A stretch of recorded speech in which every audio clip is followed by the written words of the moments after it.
That night, I understood that a crutch could become proof of something much worse than a fracture. My name is Margaret Stevens. I am 65 years old, and what I am about to tell you changed my life forever. There are moments when a woman knows that something has broken. I am not talking about bones. I am talking about that invisible crack that opens between a mother and her son. It is so silent that at first it does not even hurt. It is just there. But that October afternoon, when my foot got tangled in the living room rug and I fell down the stairs, I never imagined my misfortune would be the beginning of something much darker. I remember the sound. First the dry thud of my body against the steps, then the crack. That horrible crack in my left leg that left me breathless. And then the silence. A silence that lasted barely 3 seconds but felt eternal. It was my daughter-in-law, Jessica, who arrived first. I heard her running down from the second floor. Her heels clicked against the marble like hammers. "What happened?" she shouted from above. I could not answer. The pain was so intense I could barely breathe. I lay at the bottom of the stairs with my leg bent at an angle that was not natural. Hot tears burned my cheeks. Jessica stopped in front of me. She did not bend down. She did not touch me. She just looked at me from above with those dark eyes that had always seemed cold to me, but now they seemed like something worse. "Margaret," she said with a controlled voice, "are you okay?" I can't move my leg," I whispered between sobs. She sighed, a long, tired sigh, as if my pain were an inconvenience. "Anthony is in an important meeting. We cannot disturb him right now." My son. My only son, Anthony. The man I gave everything to. The boy I woke up every morning with kisses on his forehead for 20 years. The young man I helped pay for college by selling my mother's jewelry. The man who one day came home with Jessica on his arm and told me, "Mom, she is my future." And I smiled, because a mother always smiles when her son is happy, even if inside something tells her that future comes with shadows. "Please call an ambulance," I managed to say. Jessica took out her phone, but she did not dial any number. She just took a picture of me. Yes, a picture. There I was, twisted in pain, my face soaked in tears. "I need to document this," she said coldly. Just in case what I did not understand, not in that moment. 3 hours later, Anthony finally arrived. By then, I had managed to drag myself to the living room armchair, using my arms and biting my lips not to scream. My leg hung useless, swollen purple. My son walked into the house in his impeccable gray suit, his leather briefcase under his arm. He looked at me from the door. "What happened, Mom?" "I fell. I think I broke my leg." Jessica appeared behind him like a shadow. She crossed her arms. "She has been like this for 3 hours. I didn't want to call the ambulance until you arrived." Anthony frowned. Not at her, at me. 3 hours, Mom? Why didn't you move?" "I can't, son. It hurts a lot." He left his briefcase on the floor and walked over, but not with tenderness, with impatience. "Let me see." He touched my leg, and I screamed, a sharp, involuntary scream that was torn from my soul. Anthony pulled his hand back quickly. "She is exaggerating," Jessica said from behind. "She always exaggerates." "I am not," I tried to say, but the pain would not let me finish. Anthony looked me in the eyes, and for the first time in my life, I did not recognize my son in that gaze. "Mom, do you really need to go to the hospital? You know the family insurance is tight this month." I was left speechless. Was he asking me to endure a fracture for money?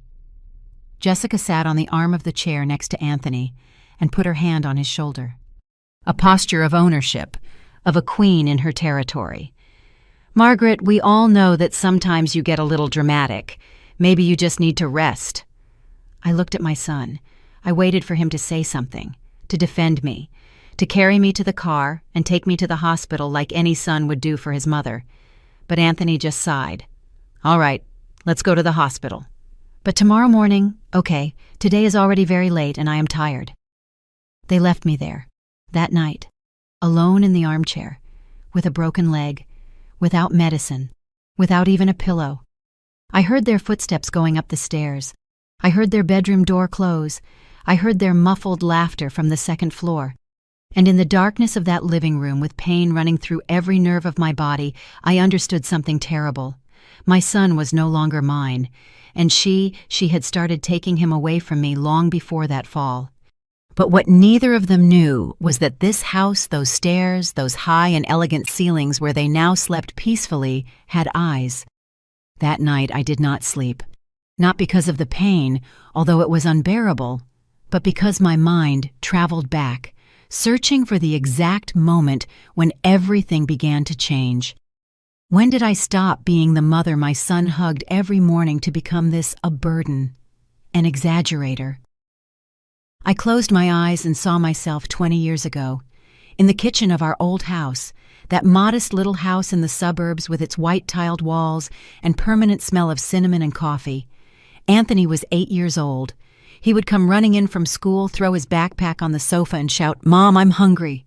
I would stop whatever I was doing and make him grilled cheese sandwiches. We would sit together at that chipped wooden table I inherited from my grandmother. He told me everything, his friends, his teachers, his dreams. "Mom, when I grow up, I'm going to be an architect, and I'm going to build you a huge house with a garden and a fountain. And am I going to live there with you?" I would ask him, stroking his hair. "Of course, you are always going to live with me." I laughed, and I believed him, because children always tell the truth. It is later when they grow up when they start to forget the promises they made with a clean heart. My husband Richard died when Anthony was 12, a massive heart attack while driving home from work.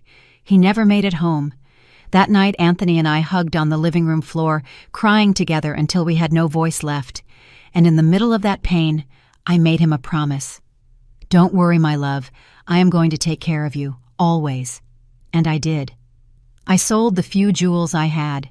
I worked double shifts as a secretary at an accounting firm. I gave up everything. Outings, vacations, the possibility of falling in love again. Everything I earned was for Anthony, so he could go to a good school, so he would lack nothing.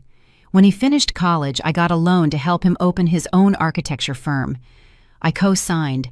I mortgaged the little house in the suburbs. "Mom, I am going to pay you back for everything. I swear," he told me the day he opened his office, and I believed him, because he was my son. 2 years later, the firm started to grow. Anthony was earning well, very well. He came home in expensive suits with a Swiss watch on his wrist. He no longer ate grilled cheese with me.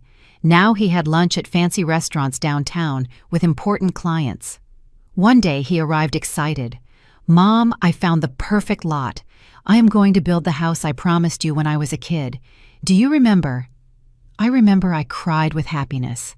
My boy had not forgotten. The house took 2 years to finish. It was beautiful. 3 floors, a garden with a stone fountain, huge windows, garage for 3 cars.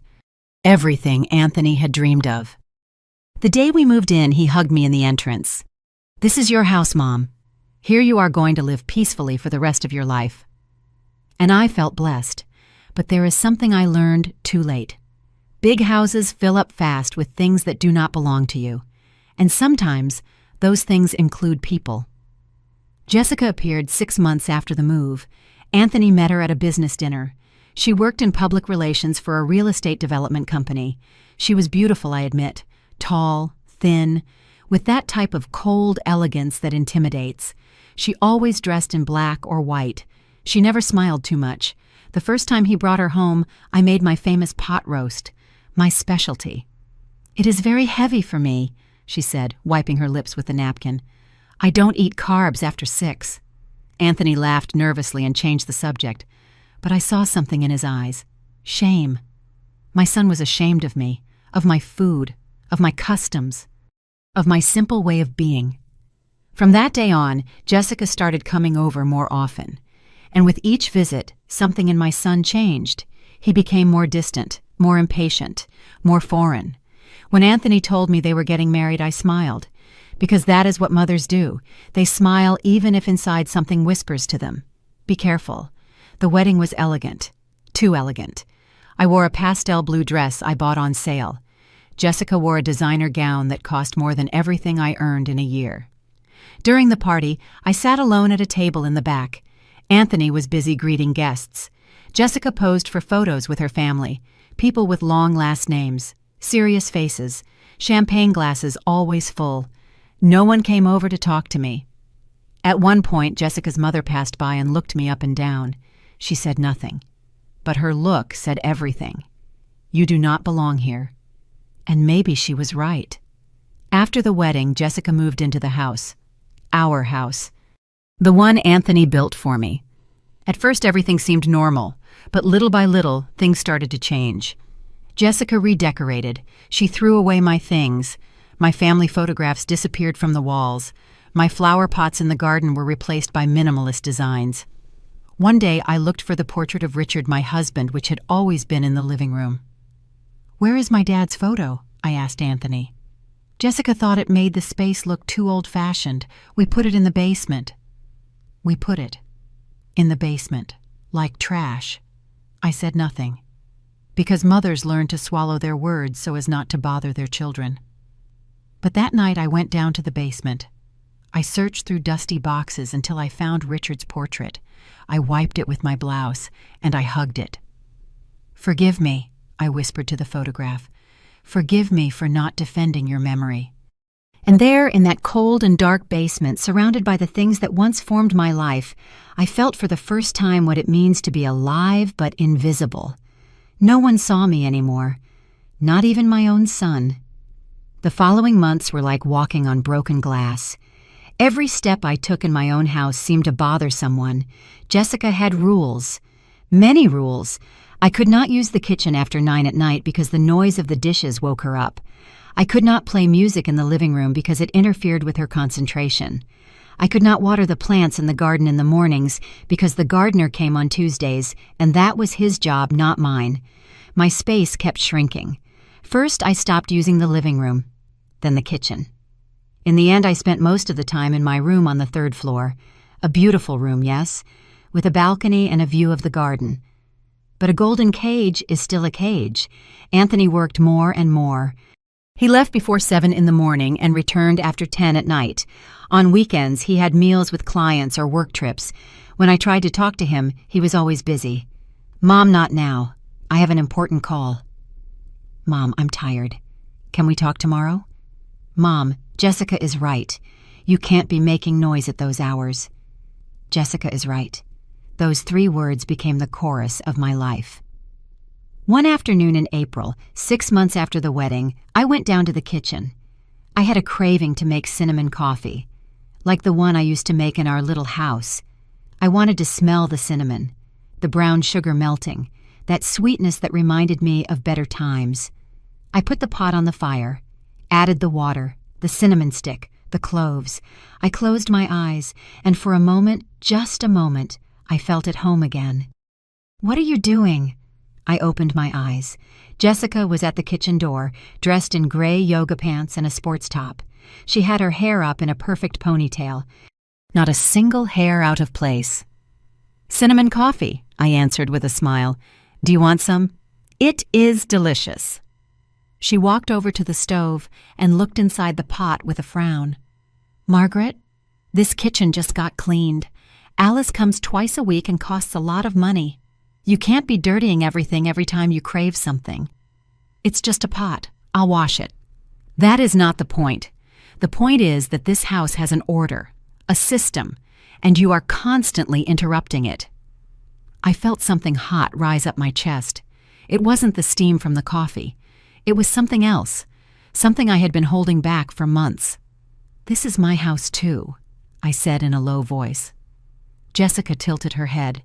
A small, cold smile appeared on her lips. "Your house, Margaret, let's be honest. Anthony built this house with his money, with his effort. You live here because he is generous, because he loves you, but that doesn't mean you can do whatever you want." Every word was a pin.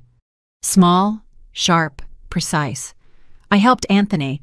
I sold my things so he could study. I mortgaged my house for his business. Yes, we know. You have told us that story 1,000 times. I gave everything for my son. I sacrificed my life. But tell me something, Margaret. Until when are you going to charge Anthony for having been his mother? Is that not what mothers do? Give without expecting anything in return. I was left speechless, without air. Jessica turned off the stove, took the pot with a cloth and put it in the sink. Stop doing this. Stop living in the past. Stop clinging to your son as if he were your emotional hostage. He has a life now, a wife, and eventually we will have children. You need to understand your place in this family. She left the kitchen, leaving a dense, toxic silence. I stood there, watching the cinnamon coffee spilling down the sink like dark tears. That night, I didn't eat dinner. I locked myself in my room and cried until I fell asleep. When I woke up, it was 3 a.m. The house was in absolute silence. I went down to the first floor, careful not to make noise. I didn't want to bother. I didn't want to interrupt the system. I walked barefoot through the living room, caressing with my fingers the walls I once imagined were mine. I arrived at Anthony's study. The door was ajar. I went in. Everything smelled like him, like his expensive cologne, like leather, like the pipe tobacco he smoked sometimes when he was stressed. On the walls hung his diplomas, his awards, photographs with important clients, with famous architects. I searched among all those images. Was there a single photograph of me, of the two of us, of our life before Jessica? Nothing. Not a single one. I sat in his leather chair and opened his desk drawer. I don't know what I was looking for. Maybe a sign. Maybe something that told me I still existed in my son's life. I found papers, contracts, invoices, and at the bottom a yellow envelope. I opened it. Inside were legal documents. I recognized my name, Margaret Stevens, and further down in black and cold letters, assignment of property rights. I read fast, with my heart beating in my ears. It was the deed to the little house in the suburbs, the house I had mortgaged to help Anthony with his business. According to this document, I had voluntarily ceded all my rights over that property to Anthony and Jessica, but I never signed this. I looked closer. There was my signature, or something that looked a lot like my signature, but I never signed a paper like that. My hands were trembling. I put the envelope back in the drawer, exactly how I found it. I went up the stairs like a sleepwalker. When I got to my room, I sat on the bed and looked out the window toward the dark garden. The stone fountain shone under the moonlight. Everything was beautiful. Everything was perfect. But nothing was mine. And in that moment, I understood something terrible. Jessica didn't just want to take my son from me. She wanted to erase me completely. The next morning, I tried to talk to Anthony. I waited for him in the breakfast nook. He came down at 7 as always with his navy blue suit and his briefcase. "Son, I need to talk to you. It's important." "Not now, Mom. I have a presentation with Japanese investors and I can't be late." "But it is about the house in the suburbs." Jessica appeared behind him. She wore an ivory silk robe. She poured herself a glass of water with lemon and looked at me. "Margaret, Anthony is busy. If you need to talk about something, you and I can do it later." "No," I said firmly. "I need to talk to my son." Anthony sighed, the same tired sigh I had heard the night of my fall. "What is it about?" "I found some papers about the old house. They say I ceded my rights." "Mom, we fixed that 2 years ago." "Don't you remember? We needed to consolidate the properties for tax purposes. You signed. We even went to the notary together." "No, I don't remember signing anything like that." Jessica put her hand on Anthony's shoulder. "Honey, your mom is having a lot of forgetfulness lately. The other day she didn't remember where she had left her glasses. Yesterday she forgot she had already eaten breakfast and came down again. Maybe we should take her to a doctor." "I am not forgetting anything," I said with a trembling voice. "I know what I signed and what I didn't." Anthony looked at me with something new in his eyes, something I had never seen directed at me before. Pity. "Mom, you are 65 years old. It is normal for memory to fail. It is nothing to be ashamed of, but you need to accept it." "I am not senile, Anthony. I know perfectly well." "Enough." His voice echoed in the breakfast nook. "I am sick of this, sick of your dramas, sick of your constant complaints." "Jessica is right. You live in the past, all the time reminding me what you did for me, making me feel guilty for having a life of my own." "I never—" "Yes, Mom. I sold my jewelry. I worked double shifts. I sacrificed everything. You know what? I already paid you back. I gave you this house. You have a roof, food, everything you need. What else do you want?" Tears began to roll down my cheeks. "I just want you to listen to me. I don't have time for this." He took his briefcase and walked out the door. Jessica looked at me for a moment before following him. In her eyes, I saw something that froze my blood. Victory. I was left alone in that huge breakfast nook, surrounded by marble and stainless steel, with the morning sun coming in through the windows. And I felt lonelier than ever in my life, because you can be surrounded by luxury, by beauty, by everything material. But if the people you love look at you as if you were a burden, you are completely alone. That afternoon, I walked through the house in silence. I touched the walls. I looked at every corner, and I understood something with chilling clarity. This was not my house. It never was. I was just a guest who had overstayed her welcome, and now someone was preparing my exit. After that argument in the breakfast nook, something changed in me. Or maybe it would be more honest to say something broke. I decided the best way to survive in that house was to become invisible. If my presence bothered them, then I would disappear. I would become a silent ghost who didn't make noise, didn't interrupt the system. I started waking up at 5 in the morning. I went down to the kitchen before anyone else, prepared my coffee in silence, drank it fast, and washed everything until not a drop of water remained in the sink. I went up to my room before Anthony or Jessica woke up. For breakfast, I didn't go down anymore. I kept simple crackers and tea in my room. That was enough. I made my lunch at 3 in the afternoon when Jessica went to the gym and Anthony was at the office.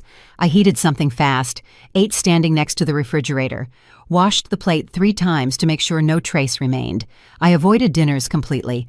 I stayed in my room reading old magazines or watching through the window how the sun set over the garden I once thought would be mine. Sometimes in those long and golden sunsets, I asked myself, when did I become this? When did I stop being Margaret, the strong woman who raised her son alone to become Margaret, the annoying old woman who was in the way? But the answers hurt too much, and I was already too tired to keep hurting. One afternoon in May, 3 months after the argument, I was in my room folding clothes. It was Thursday. On Thursdays, Alice the housekeeper came, but Jessica had given her instructions not to go up to the 3rd floor. Mrs. Margaret prefers to clean her own space, she told her. A lie. But I did not contradict her. I heard someone coming up the stairs. Slow, heavy steps. It was Anthony. He knocked on the door. "Mom, can I come in?"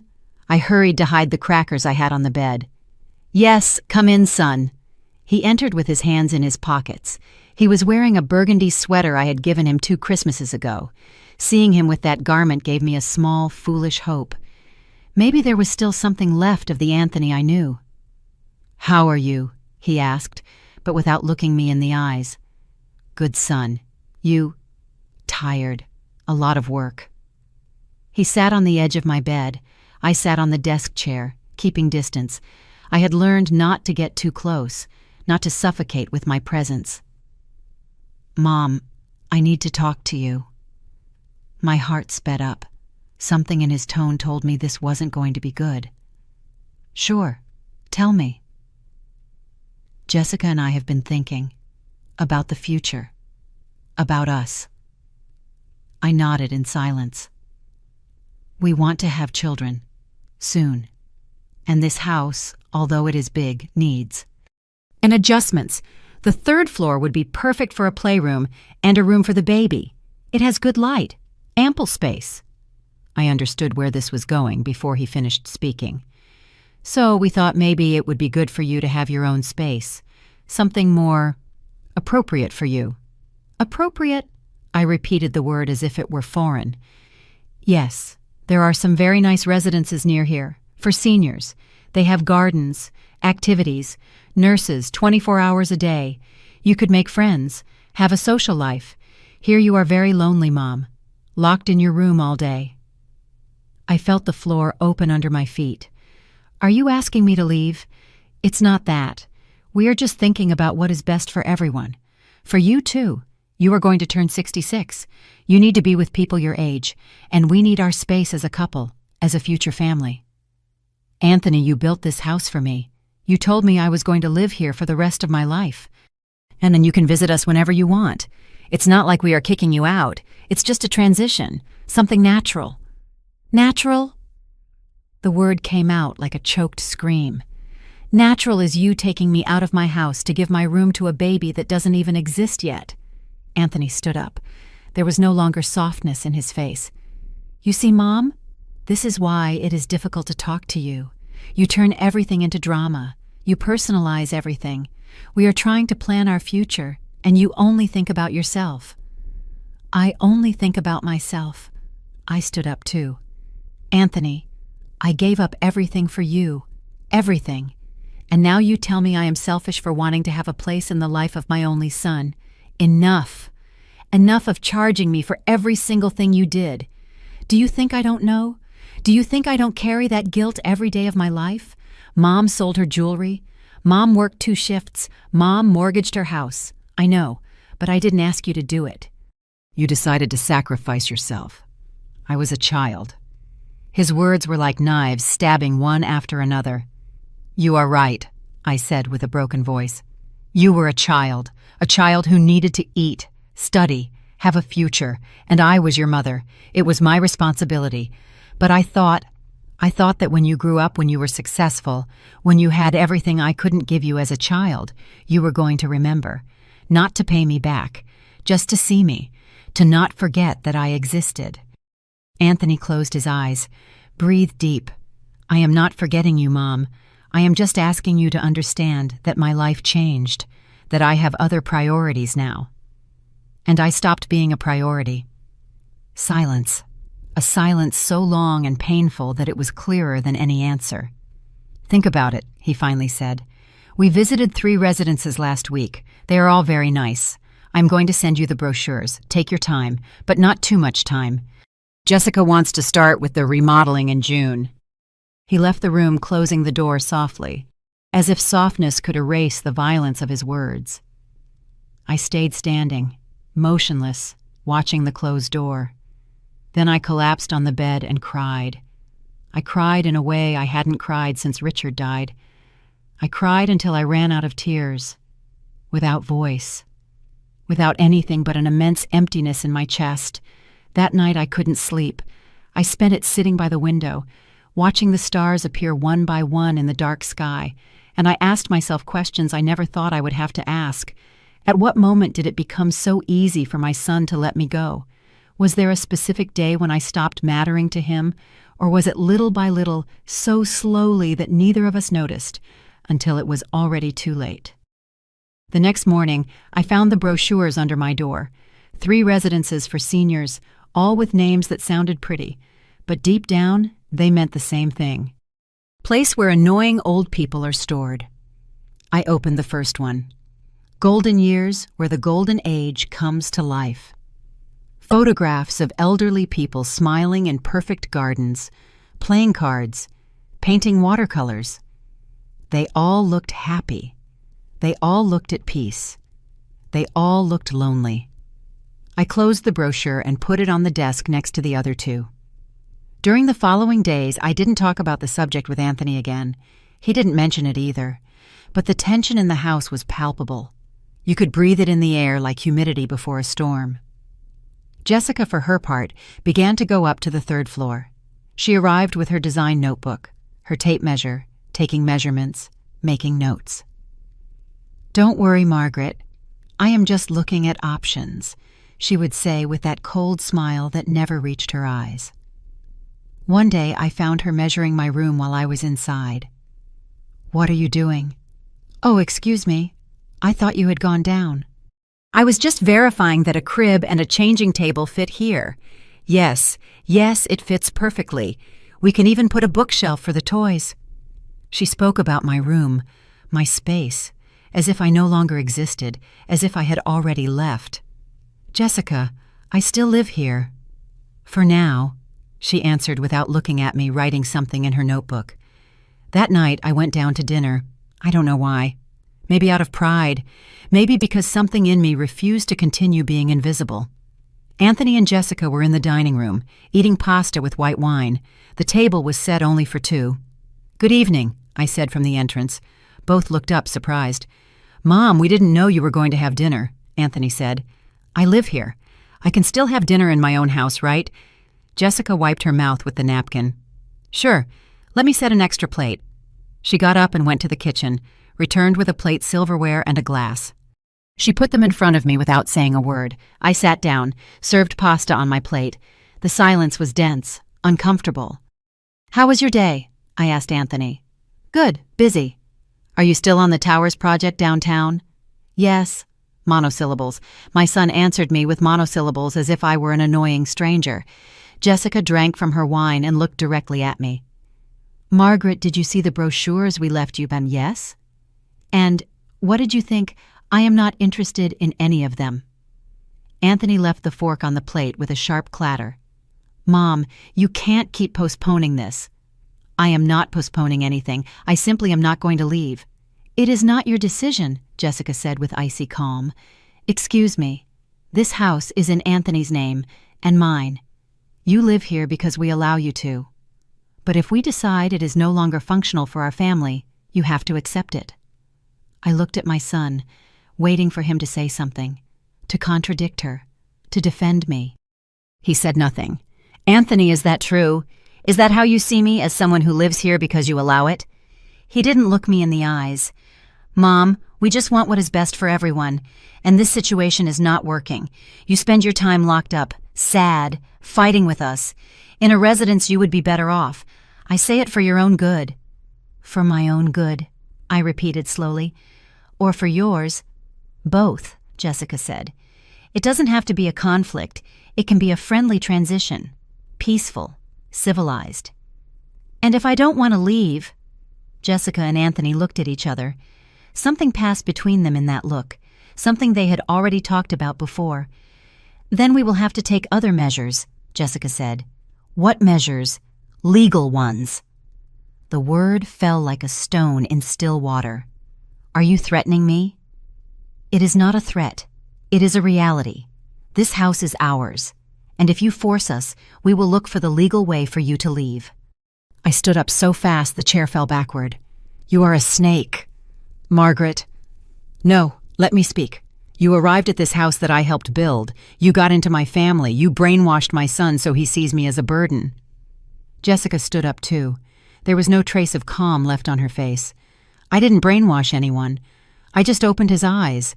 I made him see that his mother was an emotional manipulator who uses the past as a weapon, who has him tied with guilt, who doesn't let him grow." "That is a lie." "Really?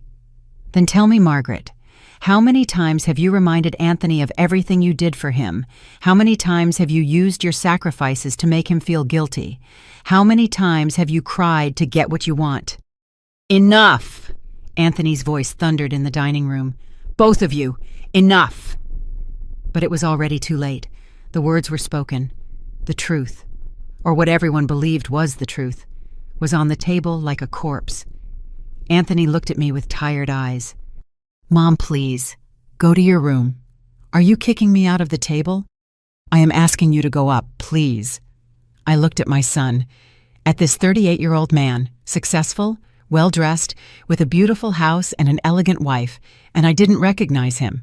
This was not the boy who cried in my arms when he had nightmares. This was not the young man who hugged me crying the day his father died. This was not the man who promised to take care of me always. This was a stranger, and strangers don't hurt as much when they reject you. I left the dining room without saying anything else. I went up the stairs slowly, clinging to the railing. My heart was beating too fast. My chest hurt. When I got to my room, I locked the door.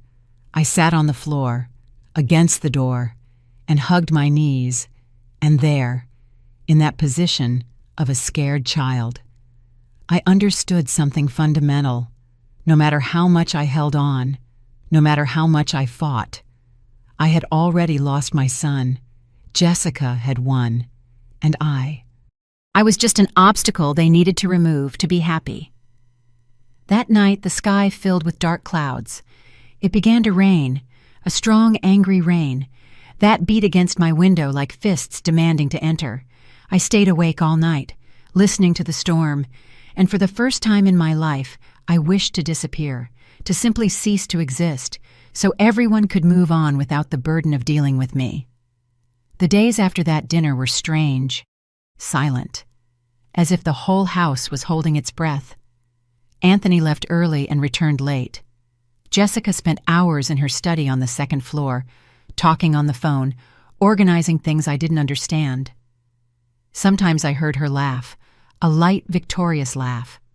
I stayed in my room, ate crackers and tea, read the same books over and over again without retaining anything they said.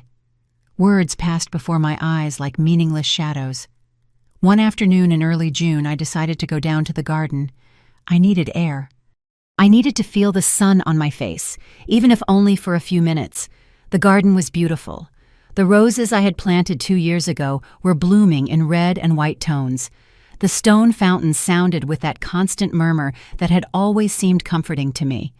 I sat on the wrought iron bench under the willow tree, closed my eyes, breathed deep.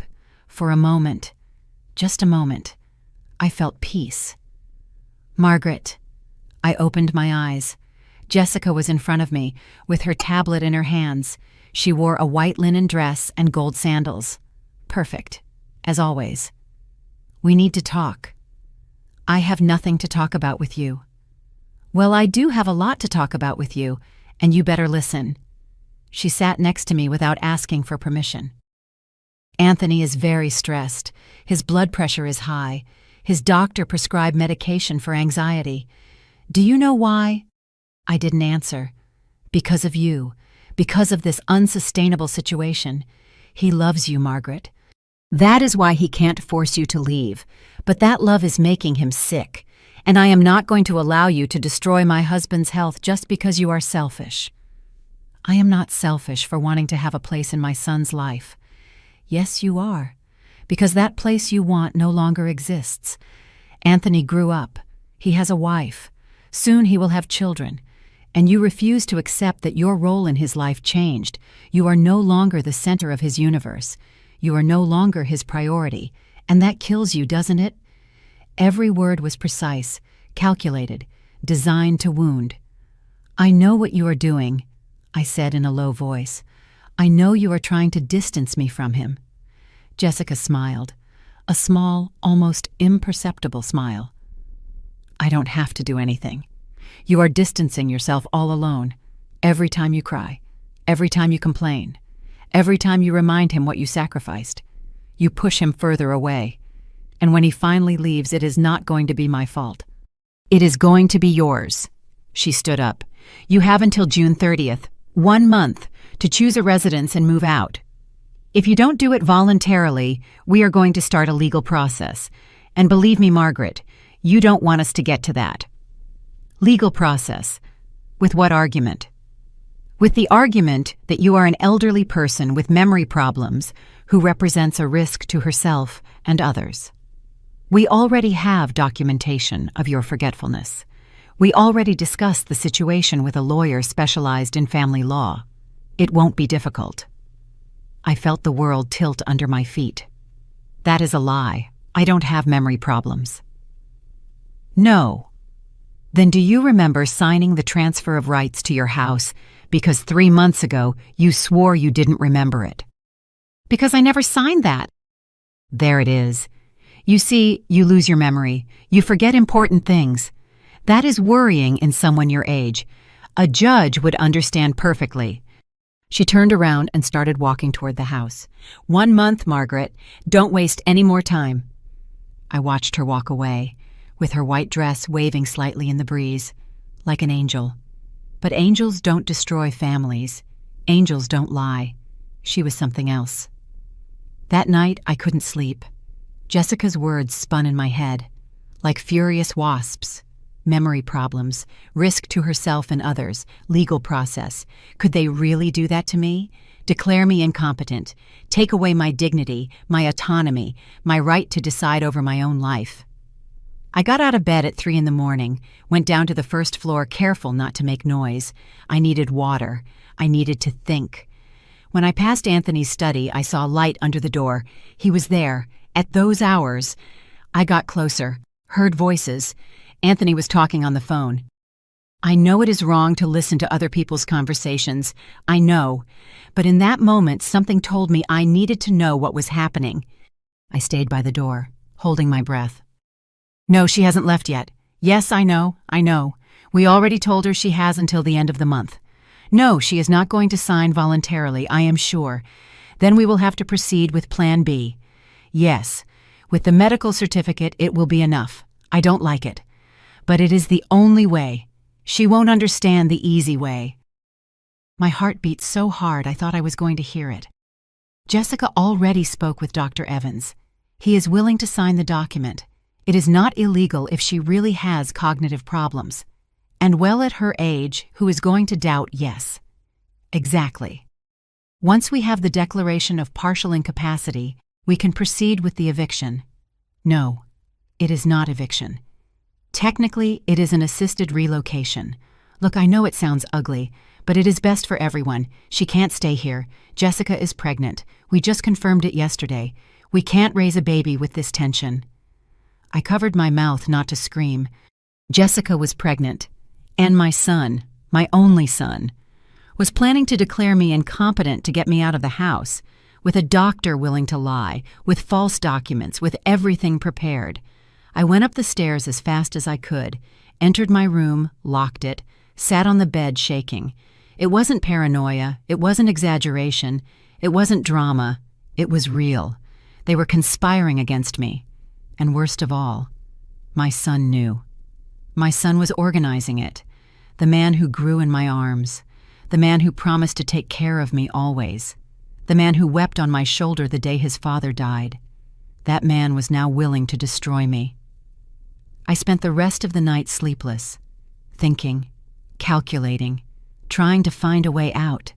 Who could I turn to? I didn't have close friends. I had dedicated my entire life to my son, and I had neglected other relationships. My family was scarce, a distant cousin with whom I spoke once a year. If that. A lawyer. With what money I had no income, no savings. Richard's pension had ended years ago. Everything I had was in Anthony's name. I was trapped, completely trapped. The next morning, I decided to do something I had never done before. Check Anthony's email. I waited for him to go to work. Jessica had left early for an appointment with her gynecologist. The house was empty except for Alice the maid who was cleaning the second floor. I went down to the study.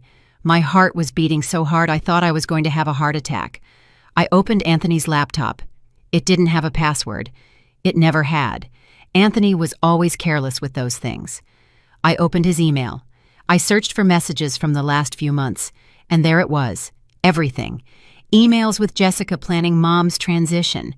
Emails with Dr. Evans discussing the cognitive evaluation certificate. Emails with a lawyer named Mr. Miller about assisted relocation processes for seniors. And an email that froze my blood. From Jessica Stevens to Anthony Stevens. Subject Final Plan. Date June 8th. Love, I already spoke with Mr. Miller. He says that with Dr. Evans' certificate and the documentation of forgetfulness we have been logging there will be no problem. The process can take between 2 and 4 weeks. Once we have the declaration of partial incapacity, your mom won't be able to legally oppose the relocation. The Golden Years residence has a space available starting July 15th. I already secured the spot with a deposit of $1,000. As soon as she leaves, we can start the remodeling of the 3rd floor. The architect already has the plans ready. Everything is going to turn out perfect. Love you. Jay. I read the email 3 times. Every word was a nail in my heart. They didn't just want to get me out. They had everything calculated, with dates, with money, with professionals willing to lie. And the worst part, they called it Final Plan, as if I were a problem that had to be solved, an obstacle that had to be removed. Not a person, not a mother, a problem. I printed the email. I printed all the related emails. I left the study with the folded sheets under my blouse. I went up to my room just when I heard Jessica entering through the front door. Margaret, are you home? I didn't answer. Margaret. I heard her heels going up the stairs. She reached the 3rd floor. knocked on my door. "Margaret, I know you are there." I hid the papers inside my Bible, the only thing Jessica would never touch. I opened the door. "What do you want?" She smiled. But there was something different in that smile, something I hadn't seen before. "I wanted to be the first to tell you. I am going to be a mom. I am 6 weeks pregnant." She placed her hand on her belly with a theatrical gesture. "Anthony is happy. He always wanted to be a father, and I always wanted to give him that happiness. So imagine Margaret. Soon this house is going to be filled with baby laughter, with toys, with new life. Isn't it beautiful?" I stayed silent. "Of course, for that," she continued, "we need space, peace, a calm and positive environment. We can't have tensions. Do you understand me?" "I understand you perfectly." "Good, because I know that deep down you want the best for Anthony, and the best for him now is for you to leave. That way he can focus on his new family, on his son, on his future." "And what am I, his past?" Jessica tilted her head, thoughtful. "No, Margaret, you are not his past. You are a paid debt. He already gave you everything he owed you. House, food, roof. He did his part. Now it is time for you to do yours. Let him go."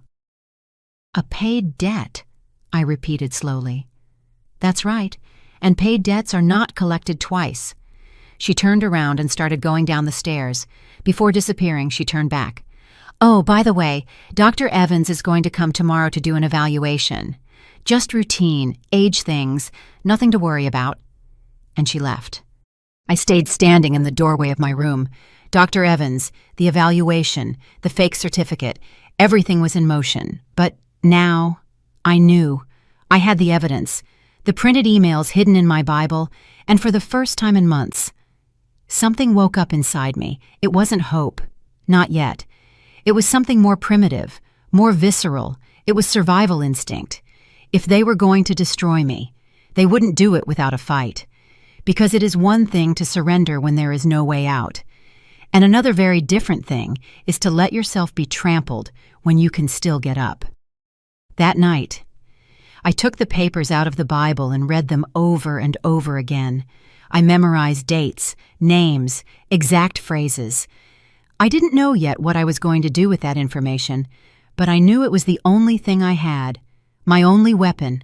And when you are cornered, when they take everything from you, when they erase you even from the life of the only being you loved above all things, even the weakest finds strength to defend herself, even if that defense hurts, even if that defense costs everything, even if that defense means accepting that the war has already begun, and that this time I was not willing to lose in silence. Dr. Evans arrived at 10 in the morning the next day.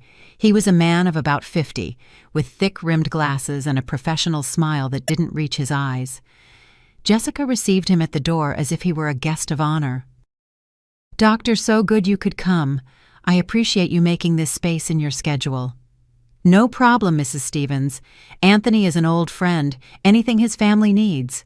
With pleasure." I was sitting in the living room, waiting. I had decided not to resist, to let them believe I knew nothing, that I remained the naive old lady they could manipulate. "Margaret," Jessica said with a sweet fake voice, "look who came, Dr. Evans. He is just going to ask you a few little questions, nothing invasive, just to make sure you are in good health." The doctor sat in front of me, took a folder out of his briefcase. "Mrs. Margaret, good morning. How are you?" "Fine, doctor." "I am glad. Well, let's do a basic cognitive evaluation, just simple questions." "Okay." I nodded. "What day is today?" "Thursday, June 10th.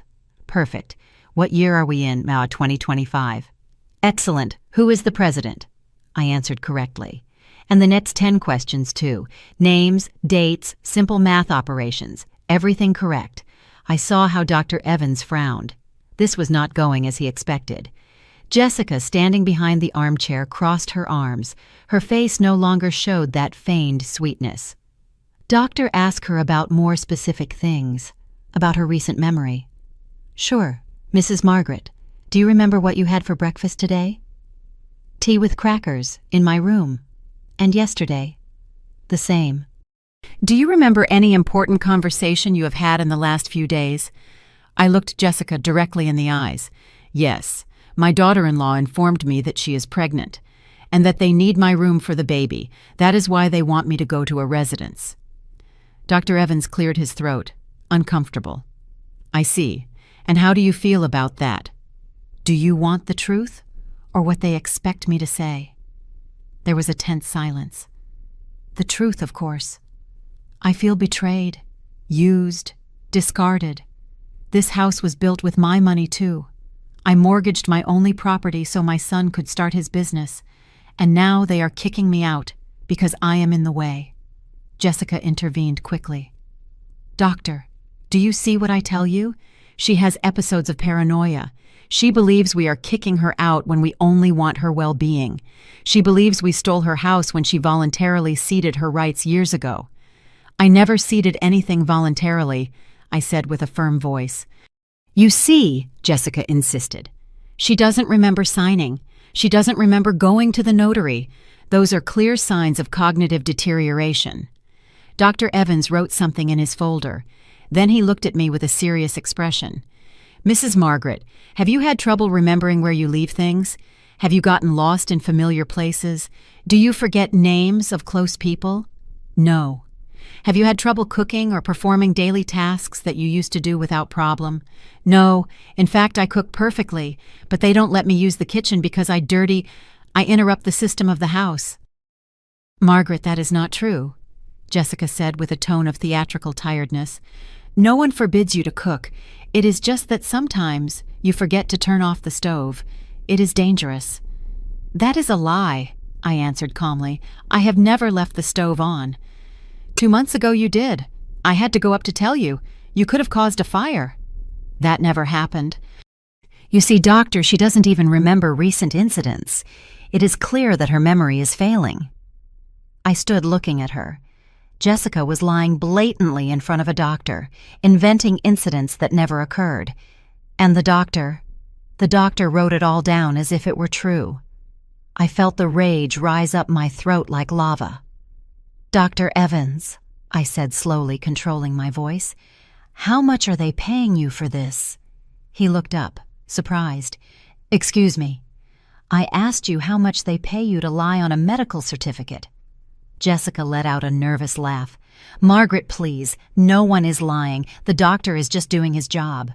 His job is to diagnose real illnesses, not invent them. Dr. Evans closed his folder. Madam, I understand this is difficult for you. No one wants to accept they are losing faculties, but denial is part of the process. Your family is worried. They only want to help you. My family wants my room to remodel. And you are willing to sign a fake paper for that to happen. The atmosphere became tense, heavy. Jessica took a step forward. Doctor, I think that is enough for today. As you see, she has episodes of aggression too. She accuses people of conspiring against her. It is part of the paranoia. The doctor stood up. I am going to recommend a deeper evaluation with a specialized neurologist to have a more precise diagnosis. And will that neurologist also be a friend of the family? I asked. Dr. Evans did not answer. He took his briefcase and headed to the door. Jessica, I will call you later. We need to talk about the next steps. After he left, Jessica remained standing in the middle of the living room, looking at me with a mixture of frustration and contempt. What do you think you achieved with that? Do you think you saved yourself? The only thing you did was demonstrate exactly what we needed. That you are hostile, paranoid, and you don't cooperate. That can also be included in the report. Include it, and I will include the emails I printed from Anthony's computer. Jessica's face paled. Only a second, but enough for me to know I had hit the mark. What are you talking about? You know perfectly well what I'm talking about. The emails between you and Anthony, between you and Dr. Evans, between you and the lawyer, the whole final plan to get me out of here. Jessica clenched her fists. Were you spying? I was defending myself.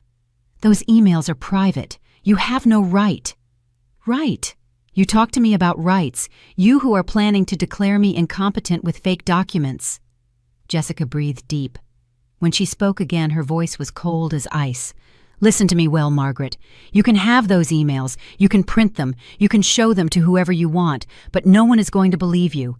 You're a 65-year-old woman, without money, without friends, without close family. We are a successful couple, with resources, with contacts. Who do you think a judge is going to believe? Whoever has the evidence. Evidence can be explained, can be contextualized. We will say you were spying, that you manipulated information, that your paranoia made you misinterpret private conversations, and your behavior today, confronting the doctor, accusing him of fraud, only reinforces our case." She was right. And the worst part is that I knew it. But I wasn't going to give her the satisfaction of seeing me crumbled. "Do what you have to do, Jessica. But I am not going to sign anything. I am not going to leave voluntarily. And if you force me, I am going to fight." "Well, prepare to lose, because this war is already won." She went up the stairs with firm steps. I heard her enter her room. I heard her voice talking on the phone, probably with Anthony, probably reporting everything that had happened. I was left alone in the living room. And for the first time, I felt something bigger than sadness. I felt clarity. I had lived all those months thinking that if I made myself small, invisible, submissive, maybe they could love me again. Maybe they could see my worth. But now I understood.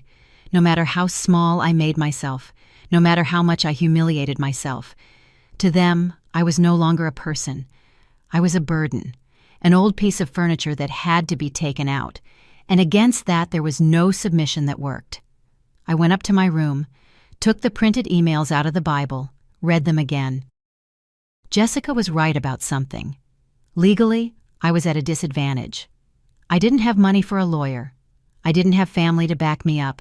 I didn't have a way to prove they had forged my signature on the transfer of rights, but I had something they didn't expect. I had dignity, and even if they took the house, even if they threw me on the street, even if they declared me incompetent, they weren't going to take that away from me.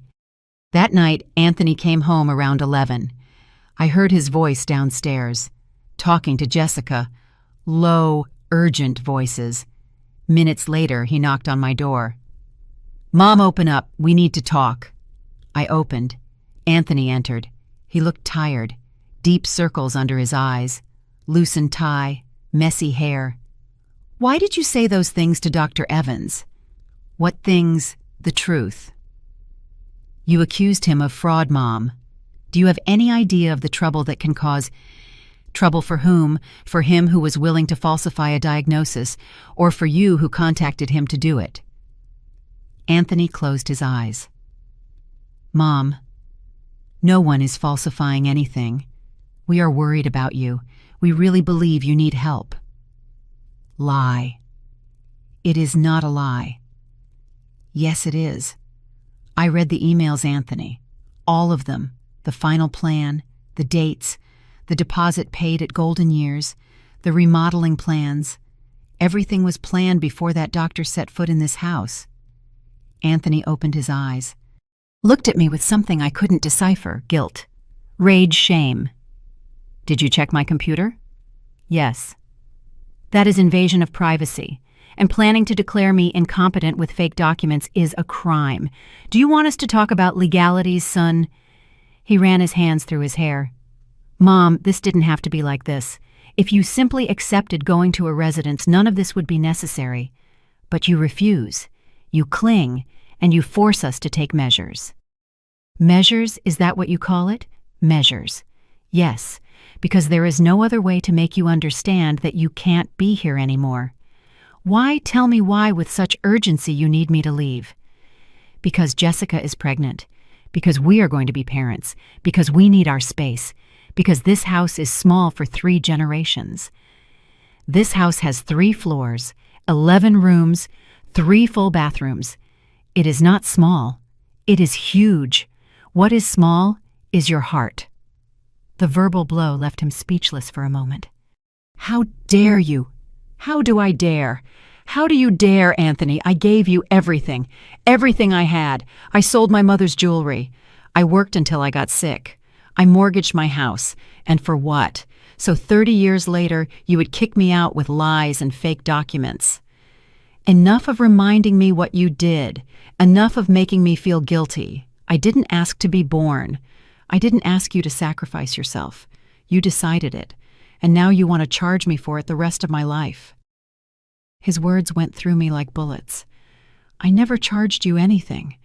I just wanted you to love me, to see me, to not forget me. I didn't forget you, but I can't live carrying your emotional weight either. I have a wife. I am going to have a son. I need to focus on my own family, and you have to learn to live your own life, without me. Without you, I repeated slowly. All my life has been with you, for you, and now you ask me to learn to live without you. Yes, a single word. But it was enough to break something that was already cracked for months. Then I have nothing to do here, I said with a broken voice. Mom, no. You already said what you had to say. I already know how you feel. I already understood that I am a burden, an emotional weight, an obstacle for your new, perfect family. I didn't mean it like that. But you said it, and words cannot be erased, Anthony. They stay. They are engraved. They rot inside one. I turned around, turning my back on him. Leave, please.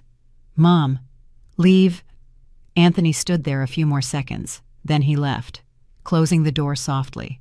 I let myself fall on the bed, and for the first time in a long time, I didn't cry, because tears are for when there is still hope, and I didn't have any left.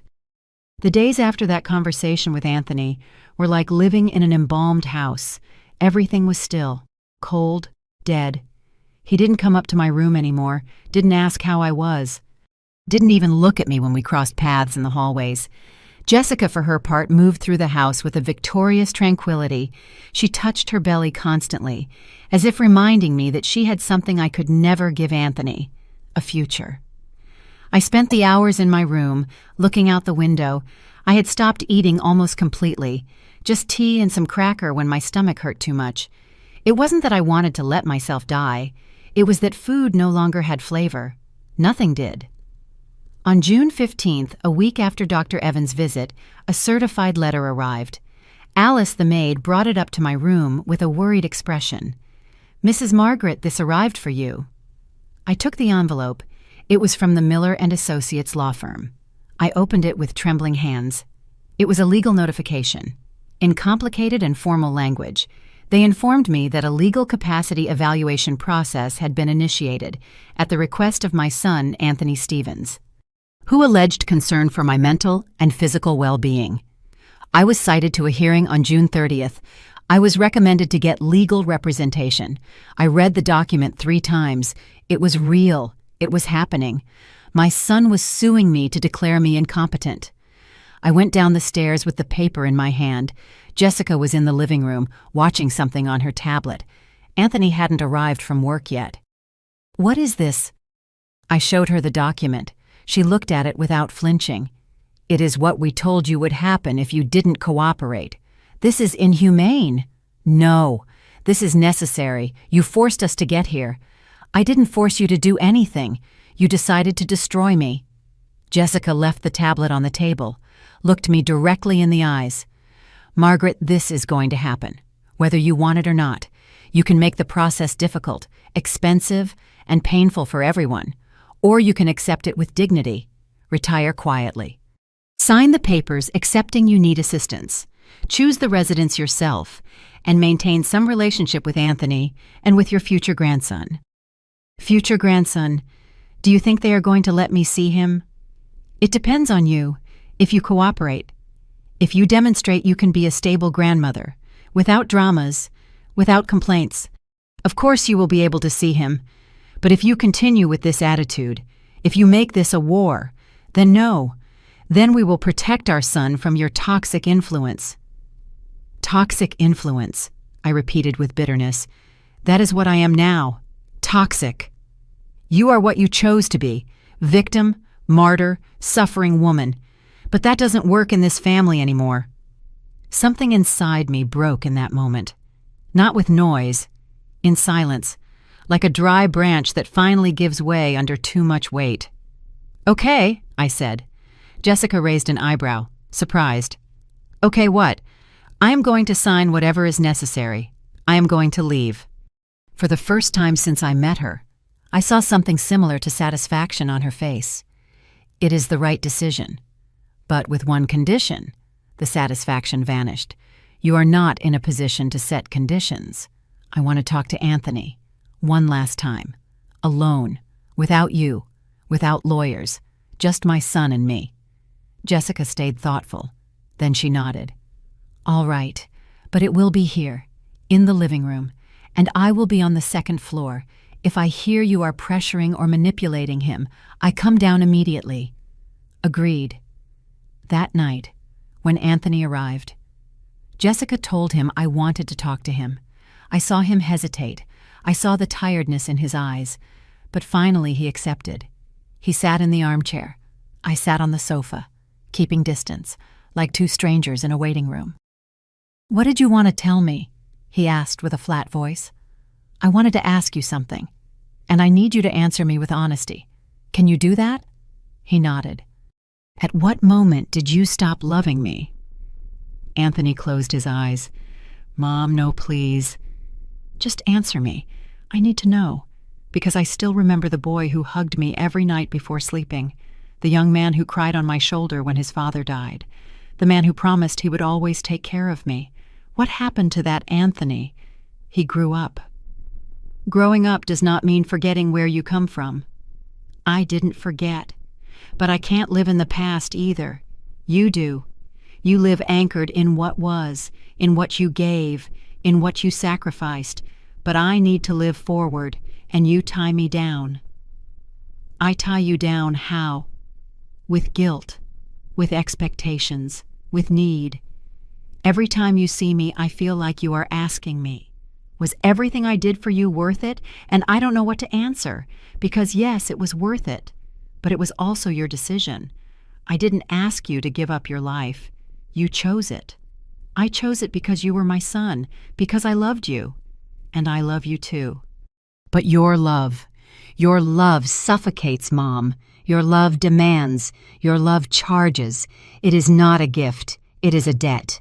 Every word was like acid on an open wound. I never wanted you to feel that. But it is what I feel. And Jessica helped me see it. She helped me understand that I don't have to carry that guilt, that I have the right to live my own life without asking for your permission, without justifying myself, without feeling bad for being happy. And to be happy, you needed to remove me from your life.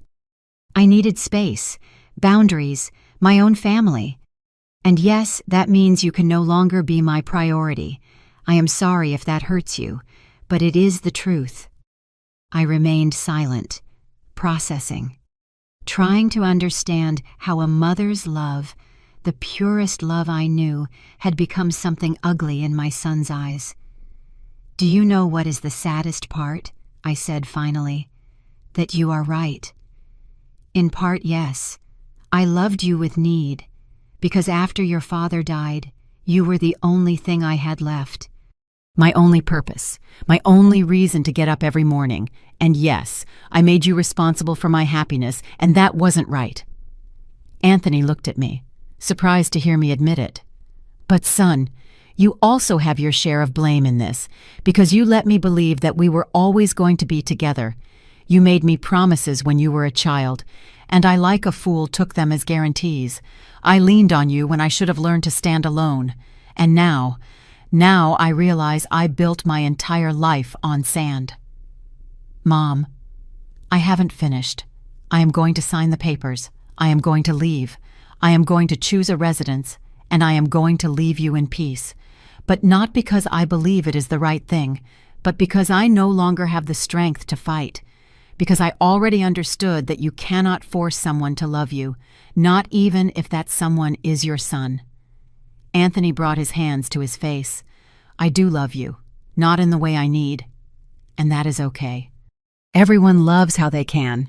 But Anthony, One day, you are going to have that baby in your arms, and you are going to love him with all your being. And you are going to give him everything: time, money, attention, sacrifice. And you are going to think it is your responsibility, that it is your duty, but you are also going to do it for love." Anthony looked up. There were tears in his eyes. "And when that child grows up," I continued, "when he is 30, 40 years old, when he forms his own family, you are going to hope, even if you don't admit it, that he remembers you, that he values what you gave, that he includes you in his life. And if one day that son looks at you and says, 'Dad, I grew up, I need my space. You are no longer my priority,' you are going to understand this pain. And in that moment, maybe, you are going to think of me." "Mom, I never—" "Yes, you will. Because that is life. What you do today is done to you tomorrow. And when that day comes, I hope your son is more compassionate with you than you were with me." I stood up. "Tomorrow I sign the papers. Tell your lawyer to prepare everything. I am going to choose Golden Years. It seems like the least depressing place of the three." "Mom, wait." "No, there is nothing else to say. This conversation is over, and in a certain way, our relationship too." I walked toward the stairs. Anthony got up from the armchair. "Does that mean you are not going to want to see your grandchild?" I stopped on the first step. I didn't turn around. "I am going to love him. Of course I'm going to love him. But I am not going to repeat the same mistakes with you. I am not going to love with need. I am not going to build my life around a child who one day is going to grow up and forget me. I am going to love him with freedom, without expectations, without demands, without debts." That sounds very cold. No, it sounds wise. It is what I should have done with you from the beginning. I went up the stairs slowly. With each step, I felt I was leaving behind something heavy, something I carried for 38 years. When I got to my room, I closed the door and sat on the bed. I didn't cry, because crying is for unexpected losses, and I saw this coming for months, only I didn't want to accept it until now. The next day, Mr. Miller arrived with the documents. I read them, all of them. Every clause, every small letter. I signed. Margaret Stevens accepts to voluntarily enter the Golden Years Assisted Living Residence. Margaret Stevens acknowledges she needs support for daily life activities. Margaret Stevens waives any legal claim on the property located at... I signed, and signed, and signed. My name on dotted lines, my dignity converted into blue ink. When I finished, the lawyer put the papers in his briefcase. "I am sorry it came to this, madam." "You are not sorry. You are going to get paid very well for this." The man had the decency not to respond. Jessica was present during the entire signing. When the lawyer left, she looked at me with something that almost looked like respect. "You made the right decision." "No, I took the only possible decision," which is different. "Anyway, the move will be on Saturday the 28th. You can take what fits in your room at Golden Years. The rest will be donated." Donated my things. You are not going to need them anymore, and here they just take up space. Photographs, books, the clothes Richard gave me, the letters my mother wrote me, the drawings Anthony made as a child, everything. They were going to throw it all away. I want to keep some things, in boxes, in the basement. The basement is going to be remodeled too. It is going to be a game room. Then in the garage. Jessica sighed. 2 boxes, only 2. The rest goes. 2 boxes to contain 65 years of life. Agreed. I spent the next few days packing, choosing which memories deserve to survive. Richard's photographs, Anthony's baby pictures, my Bible, some books, the blanket my grandmother knitted, my mother's rosary. Everything else was left in black garbage bags piled next to my bedroom door. Saturday, June 28th, arrived faster than I expected. 2 men from a moving company came up for my things. 1 suitcase, 2 boxes. That was all that was left of me. I went down the stairs for the last time. Anthony was at the door of his study. He looked at me. I looked at him. We said nothing because there were no words left. Jessica was in the kitchen, drinking green juice. She didn't say goodbye. I walked out the front door, the same door I entered 2 years ago, full of hope, thinking I finally had a home. The moving truck was waiting. I got in. The driver started the engine. I looked in the side mirror. I saw the house moving away, the stone fountain, the willow tree, the windows shining under the afternoon sun, and the last thing I saw was Anthony, standing in the doorframe, hands in his pockets, motionless, watching his mother disappear from his life, as if she had never been there. Golden Years was exactly what the brochures promised: clean, orderly, with well-kept gardens and friendly staff who smiled too much. But no amount of flowers or walls painted in cheerful colors could hide what it really was: a place where people went to wait for death. My room was small: a twin bed, a closet, a desk, a chair, a window that looked out on the parking lot, nothing of the balcony with a view of the garden I had before, nothing of the high ceilings, nothing of space, but it was mine. In a twisted way, it was mine. The first week I didn't leave my room except for mandatory meals. I sat alone at a table in the dining room, ate without flavor, and returned to lock myself in. The other residents tried to talk to me, Mrs. Higgins, a 72-year-old woman with diabetes and arthritis, Mr. Arthur, a widower of 80 with Parkinson's, Mrs. Robinson, who had Alzheimer's, and every day believed she was in a different era of her life, all kind, all lonely, all abandoned by families who no longer knew what to do with them. One afternoon, Mrs. Higgins sat in front of me during lunch. "You are new, right?" "Yes." "How long ago did you arrive?" 1 week. "Ah, you are still in shock then." I looked up, surprised by her frankness. "Shock?" "Yes, we all go through that. The first few days one believes it is temporary, that the family is going to reconsider, that they are going to come for one. But later one accepts that this is permanent." "How long have you been here?" 3 years. "And does your family visit you?" Mrs. Higgins smiled with sadness. "My son came twice the first month, then once every 3 months. Last year he came at Christmas. This year he hasn't come yet. He says he is very busy." "I am sorry." "Don't be sorry. That is how things are. Children grow up, make their lives, and one stays behind, like old furniture." Her words resonated in me because they were exactly what I had lived. And how do you stand it? At first I didn't stand it. I cried every night. I refused to eat. I wanted to die. But later I understood something important. What? That they are not going to change. That one can spend whatever life is left waiting for love that is not going to arrive. Or one can let go and find peace elsewhere. And did you achieve it? Find peace. Mrs. Higgins looked at me with wise, tired eyes. Some days, yes, others no, but it doesn't hurt like before.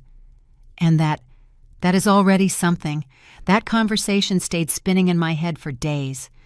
Was that what awaited me? Years waiting for visits that wouldn't arrive. Years pretending abandonment didn't hurt. One night, 2 weeks after my arrival, I couldn't sleep. I got up and walked through the hallways of the residence. Everything was silent. Only the snoring of some residents was heard, the hum of the air conditioning, my steps against the linoleum. I arrived at the small chapel on the first floor. I went in. The wooden benches were empty. A crucifix hung on the wall. 2 lit candles barely illuminated the space. I sat on the first bench, and for the first time in weeks I didn't think about my pain. I thought about my life, about the whole path traveled. What had I done with my 65 years I worked? I raised my son. I sacrificed myself. I annulled myself. I lived for another. And when that other decided he didn't need me anymore, I was left empty, without my own identity, without my own dreams, without my own life.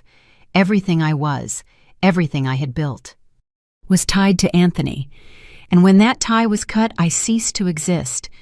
But there, in that small and silent chapel, I understood something. I was still alive. I still breathed. I still thought. I still felt. And as long as there was life, there was possibility of change. Not to get Anthony back. That was already lost. But to get myself back. The Margaret who existed before being a mother, before being a widow, before being a burden. Who was that Margaret I tried to remember? I went back in my memory. Before marriage, before Richard. When I was 20 years old and studying to be a secretary, I dreamed of traveling, of seeing the ocean, of learning French, of reading all the books in the municipal library. Small dreams, simple, but mine. What happened to those dreams? I buried them. Under responsibilities, under sacrifices, under the idea that a good mother does not think of herself. But now I was no longer anyone's mother, at least not in the practical sense. Now I was just Margaret. And maybe, just maybe, that was enough. I left the chapel with something strange in my chest. It wasn't happiness, not yet, but it was something similar to clarity. The next day I did something I hadn't done in years. I went to the residence library. It was small, with donated and old books, but I found an Isabel Allende novel I had never read. I took it. I sat in an armchair by the window and read, page after page, losing myself in a story that wasn't mine, in characters who suffered, loved, lost, got up, and for the first time in months I forgot my pain. The days began to have shape, routine, breakfast at 8, reading until 11, lunch at 1, walk in the garden at 4, dinner at 7, more reading before sleeping. Mrs. Higgins became my frequent company. We talked about books, about recipes, about soap operas, never about our families. That was forbidden territory, mined land. Mr. Arthur taught me to play chess. I was terrible. But he was patient. Chess, he told me one afternoon, is like life. Sometimes you lose important pieces, but the game doesn't end until it ends. While your king is still standing, there is hope. Simple words, but profound. A month passed, then 2. Anthony didn't call, didn't visit, didn't write. At first it hurt. Every day I waited. Every time the reception phone rang, I thought it is him. But it never was. And little by little I stopped waiting. Jessica must have had the baby by September. Boy or girl, I didn't know, because no one told me. I had a grandchild in the world and I didn't even know their name. That should have destroyed me. But instead, something strange happened. It liberated me, because while I had hoped they would include me, I lived tied, waiting, suffering, emotionally depending on crumbs of attention. But when that hope died completely, when I accepted I was never going to receive what I expected, I was free, free of expectations, free of need. Free of that suffocating love Anthony mentioned. In October, 3 months after my arrival at Golden Years, something happened that would change everything. I was in my room, reading, when I heard altered voices in the hallway. I need to see my mother. I demand to see her. I recognized that voice immediately. Anthony. I froze. The book fell from my hands. Sir, please calm down. I am going to verify if Mrs. Stevens wants to receive visitors. She is my mother. She doesn't need to authorize anything. Hurried steps. A knock on my door. It was Rose, one of the nurses. Mrs. Stevens, your son is here. He says he needs to talk to you. Do you want me to let him in? My heart was beating wildly. Part of me wanted to run and hug him. The old part. The part that was still the needy mother. But there was another part. The new one. The one that had learned to let go. Tell him to come in. Rose nodded and left.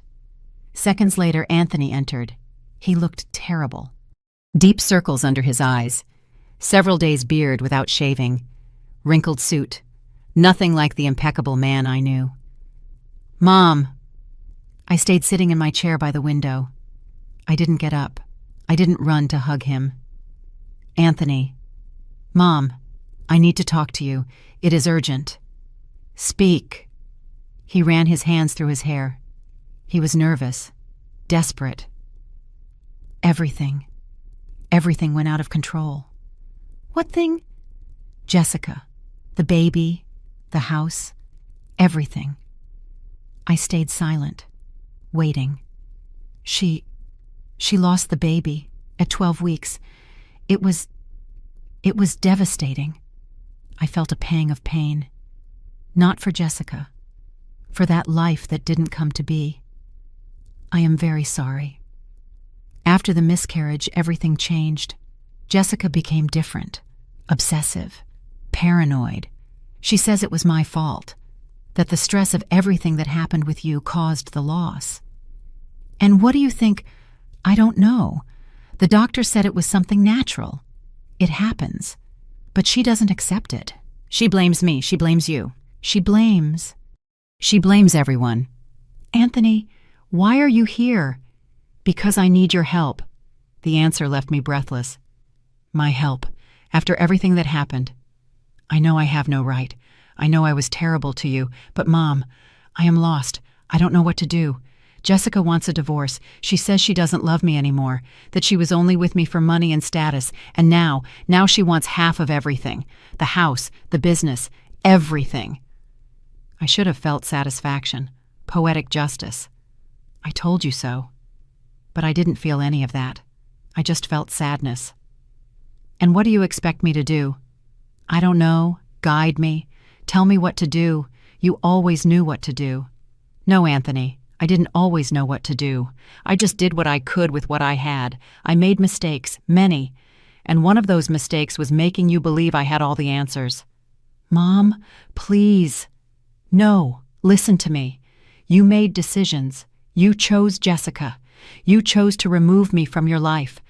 You chose to build a future that didn't include me. And those decisions have consequences, good and bad. Now it is your turn to live with them. So you are not going to help me. I didn't say that, but I am not going to solve it for you either. I am no longer your savior. I am no longer your safety net. You are an adult man, with resources, with education. You are going to find a way to get ahead, like I did when I was left a widow with a small child. Anthony let himself fall on my bed. He put his face between his hands. I ruined everything. Yes, you did. How do I live with that? Like everyone, one day at a time, accepting, learning, growing. He looked up. His eyes were red. I miss you, Mom. Those 3 words, the ones I waited to hear for months. But now, in this moment, they didn't provoke what I expected. I didn't feel relief. I didn't feel victory. I didn't feel like I had finally won. I just felt calm. I miss you too, son. But not the Anthony you were with me in those last months. I miss the boy you were, the young man you were. Before success, money, and Jessica changed who you were. Can I get that back? Can I be that person again? I don't know. That is a question only you can answer. We stayed silent for several minutes. Finally, Anthony stood up. Can I come visit you? From time to time. I thought about it. I really thought about it. The Margaret from before would have said yes immediately, would have taken advantage of any opportunity to be close to her son. But the new Margaret, the one who was learning to live without need, knew she had to set boundaries. You can, but with one condition. Which one? That you don't come to unload your problems, that you don't come looking for me to solve your life. If you come, let it be because you really want to see me. Me, your mother, not your counselor, not your savior, just me. Anthony nodded slowly. I understand. And another thing. Don't tell me about Jessica. Don't include me in her drama. I paid a very high price for your marriage. I am not going to keep paying. Agreed. He came closer. For a moment, I thought he was going to hug me, but he just put his hand on my shoulder. Thanks, Mom. Don't thank me. Just learn from all this, from what you lost, from what you did, so that when you have another child, if you have one, you don't repeat the same mistakes. I am going to try. He turned around and walked toward the door. Before leaving, he turned back. You know, you are right. I am going to have to learn to live with the consequences. And one of those consequences is living, knowing I hurt the person who loved me most in this world. Not the one who loved you most. The one who sacrificed the most for you, which is different. True love doesn't demand sacrifice. It just gives, freely. Anthony left. and I was left alone in my small room at Golden Years. But this time solitude didn't hurt, didn't.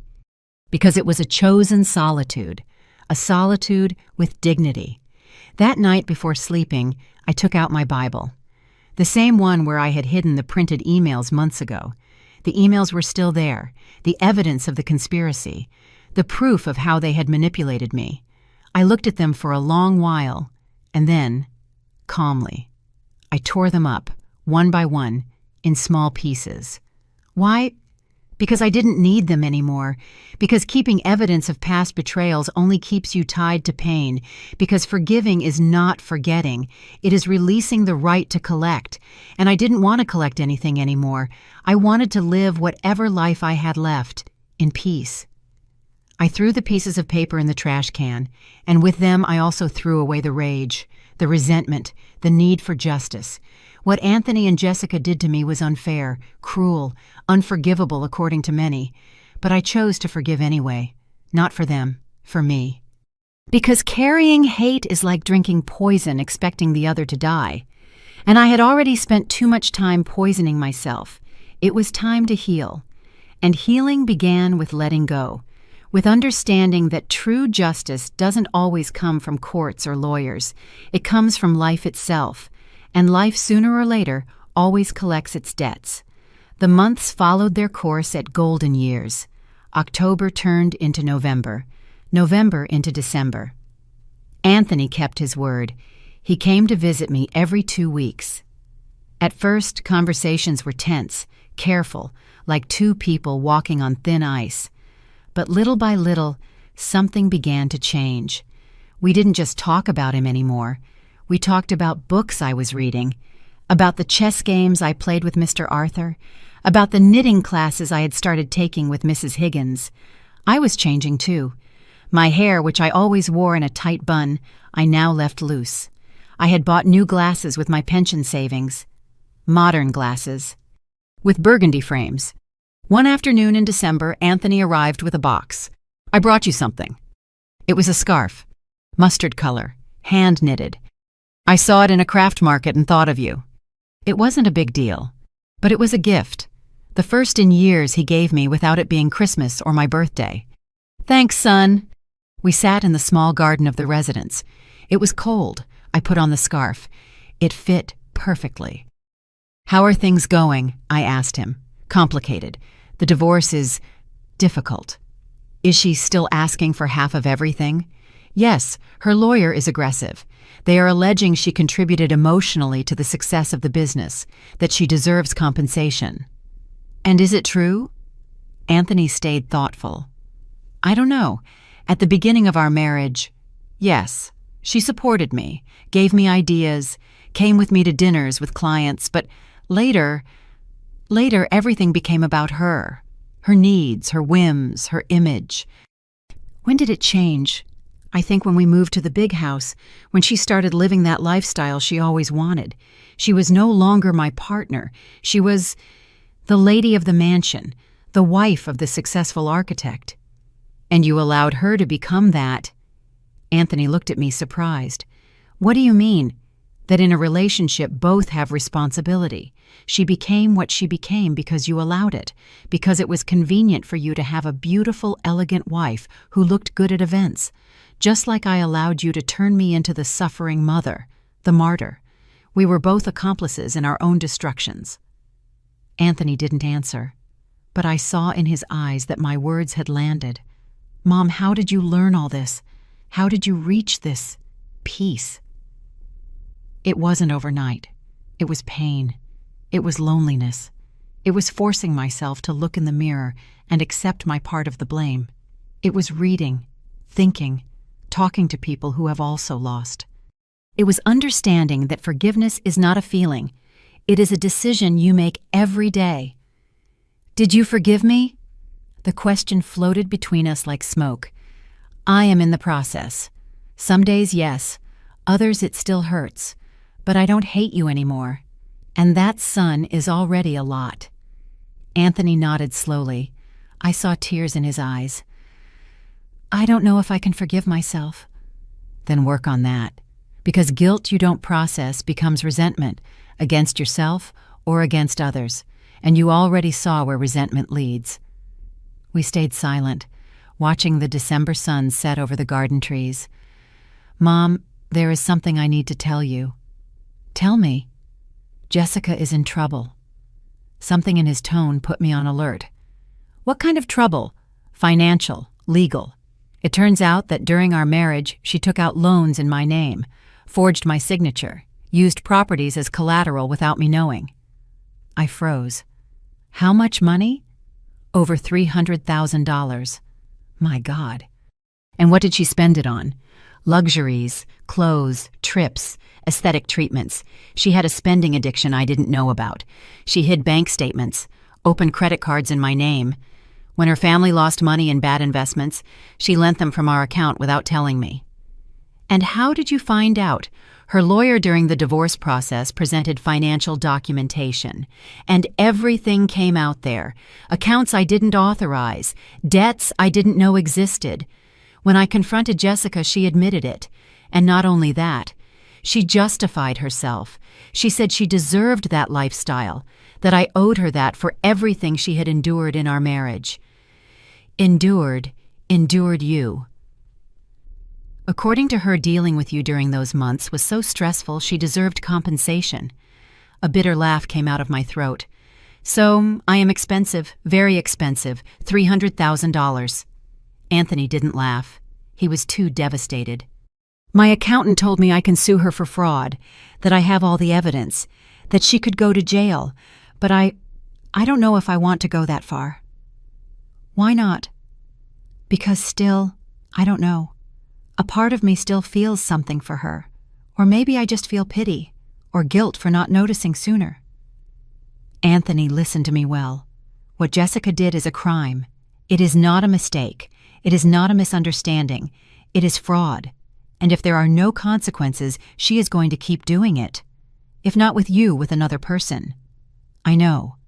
But reporting her means everything will come to light. The media, the clients, my reputation. Your reputation is already compromised. The question is, do you prefer to lose money and dignity by staying silent, or do you prefer to do the right thing even if it hurts?" Anthony covered his face with his hands.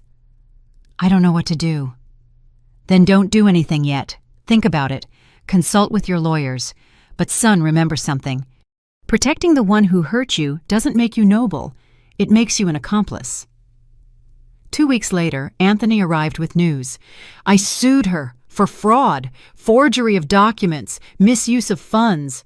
And how do you feel?" "Terrible, but also relieved, as if I finally did something right after so long doing everything wrong." "How did she react?" "Furious. She called me, screamed at me, told me I was a monster. How could I do that to her after everything we lived together?" "And what did you answer?"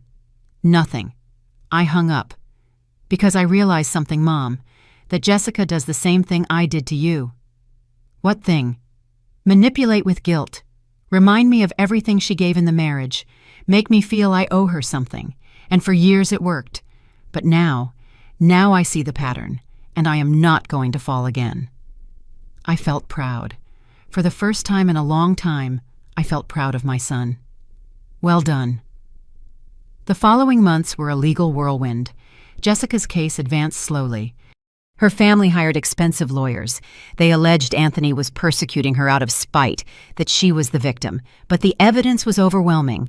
Forged signatures, unauthorized withdrawals, fraudulent loans. In February, the preliminary sentence arrived. Jessica was found guilty of fraud and forgery. She faced 5 years in prison, reducible to 3 with good behavior. Anthony came to tell me that same day. "How do you feel?" I asked him. "Confused. Part of me feels justice was done. Another part feels guilty, as if I had destroyed her life." "You didn't destroy her life. She made decisions, bad decisions, and now she faces the consequences. That is not revenge. It is justice." "I know, but it hurts anyway." "Of course it hurts, because even if someone hurts you, that doesn't mean you stop being human. Pain is part of the process. Feel it. Don't evade it." In March, more news arrived. The house. The house Anthony built for me. The house they took from me. It turned out Jessica had mortgaged it 3 times, without Anthony knowing, using forged documents. The banks were demanding immediate payment. Anthony didn't have that amount of liquid money. His business was okay, but not that okay. The only option was to sell the house. When he told me, I expected to feel satisfaction. Poetic justice. The house they took from me is now being taken from them. But I didn't feel that. I felt sadness, because that house represented a dream that rotted, that got contaminated. But that was once beautiful. I am sorry, son. Me too. I built that house thinking it would be our home forever, yours, mine, my family's. But it was only the setting of our destruction.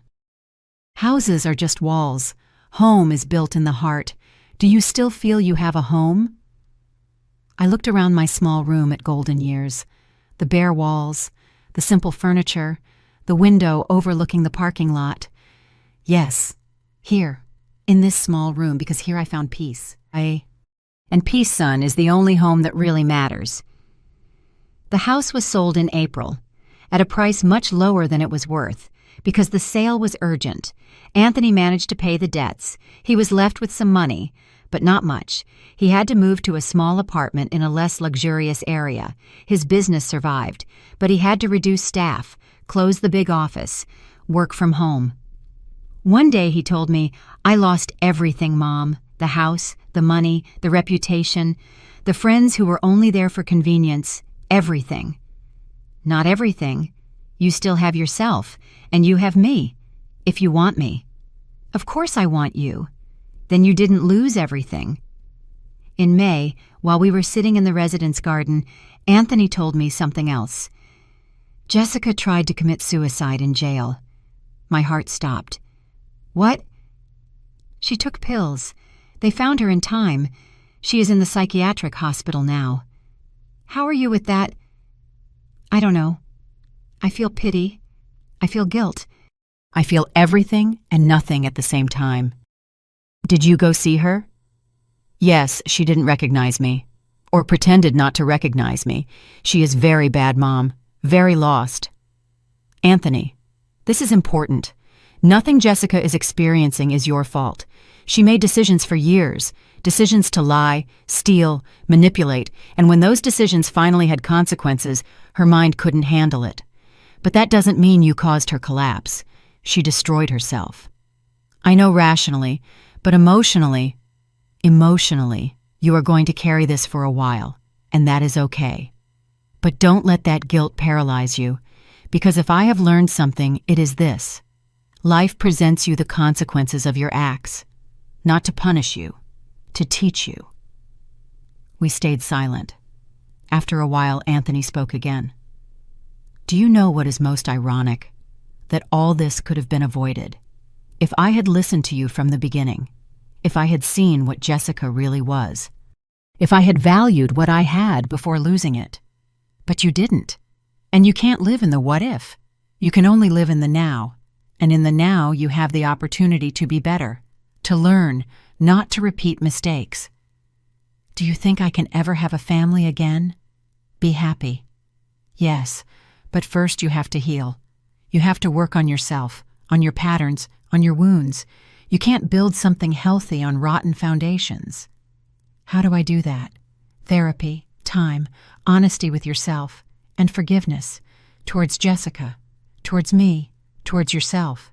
Anthony looked at me with eyes full of pain. How do you forgive someone who almost destroyed you? Understanding that person is also destroyed, that hurt people hurt, that no one is completely evil, just deeply broken, and that forgiveness is not saying what you did is okay. It is saying what you did was wrong, but I am no longer going to carry the weight of hating you. Did you forgive me completely? I thought about his question. Honestly. Almost. Some days, yes. Others, it still hurts. But every day I get closer, and that son is the best I can give you. In June, exactly 1 year after I moved to Golden Years, Anthony arrived with something under his arm. I have something for you. It was a photo album, but not just any album. It was a new one, with photos I hadn't seen, photos of Anthony as a baby which I thought had been lost, photos of Richard Young, photos of our little house in the suburbs. "Where did you get this?" "From the basement of the house. Before selling it, I checked every box.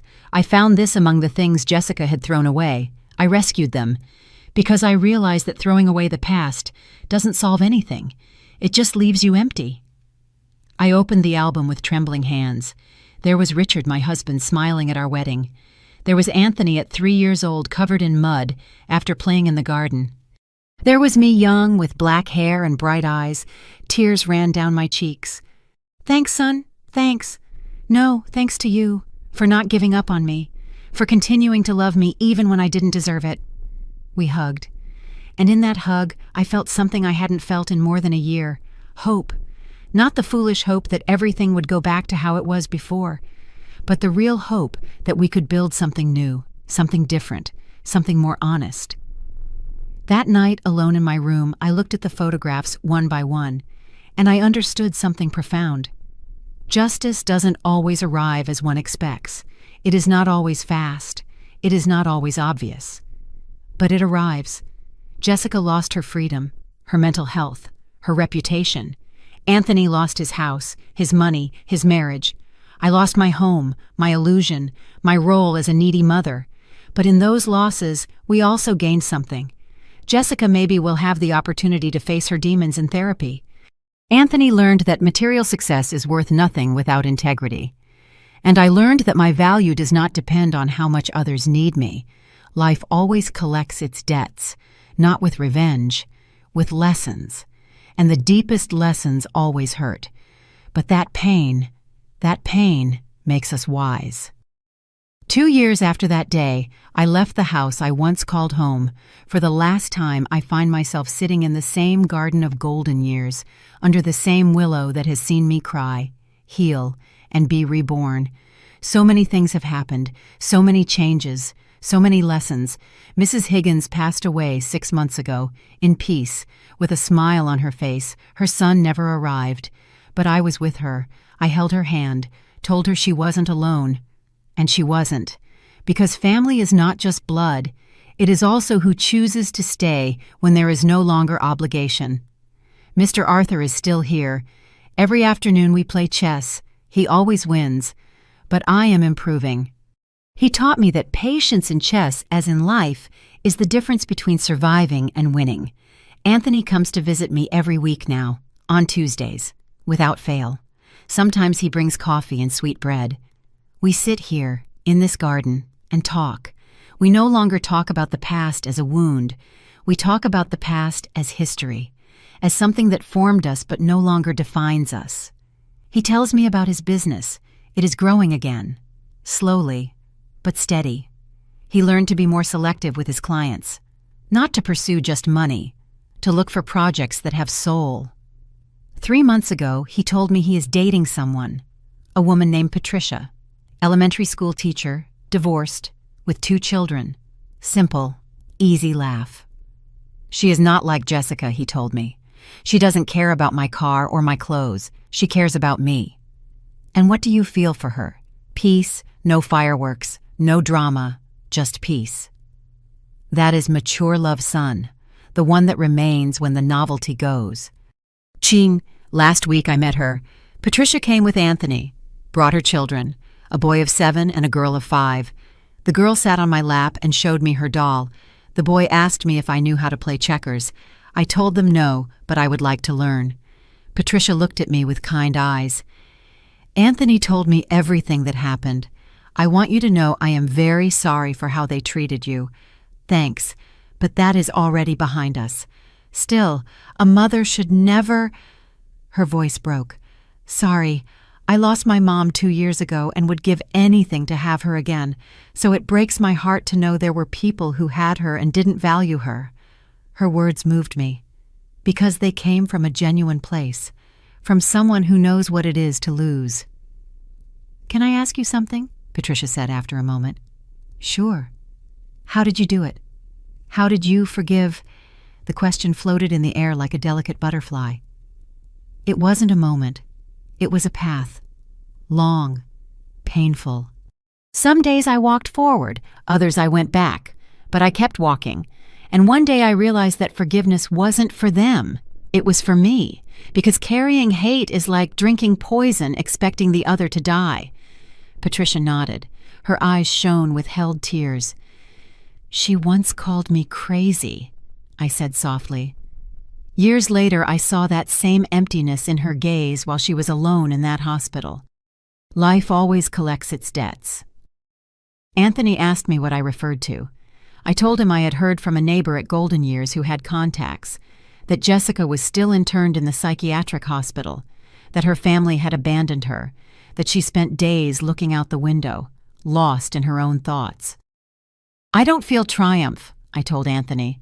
"I just feel sadness, because she was also a broken person, and no one helped her heal in time."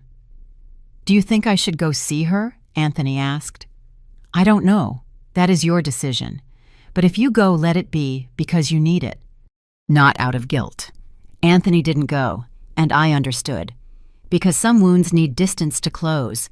This morning, while I drank my tea by the window, I received a call. It was from an unknown number. "Mrs. Margaret Stevens." "Yes. This is Mr. Thompson, from the Miller & Associates law firm." My blood froze. That was the firm that had processed my exit from the house. "What do you need?" "I am calling to inform you about a legal matter that concerns you. Could you come to our offices tomorrow at 10 in the morning?" "What is it about?" "I would prefer to explain it in person. It is delicate." I hung up with a bad feeling. I told Anthony. He insisted on accompanying me. The next day we went together to the office. It was an elegant building downtown, marble floors, perfectly groomed receptionists. They ushered us into a huge office. Mr. Thompson was a man of about 60, with a gray suit and reading glasses. "Mrs. Margaret, thanks for coming." "Mr. Anthony, good that you accompany her." "What is this?" Anthony asked with a defensive tone. "Calm down. It is nothing bad. In fact, it is something unexpected." He opened a folder on his desk. 3 years ago, your mother-in-law, Mrs. Martha Stevens, made a will.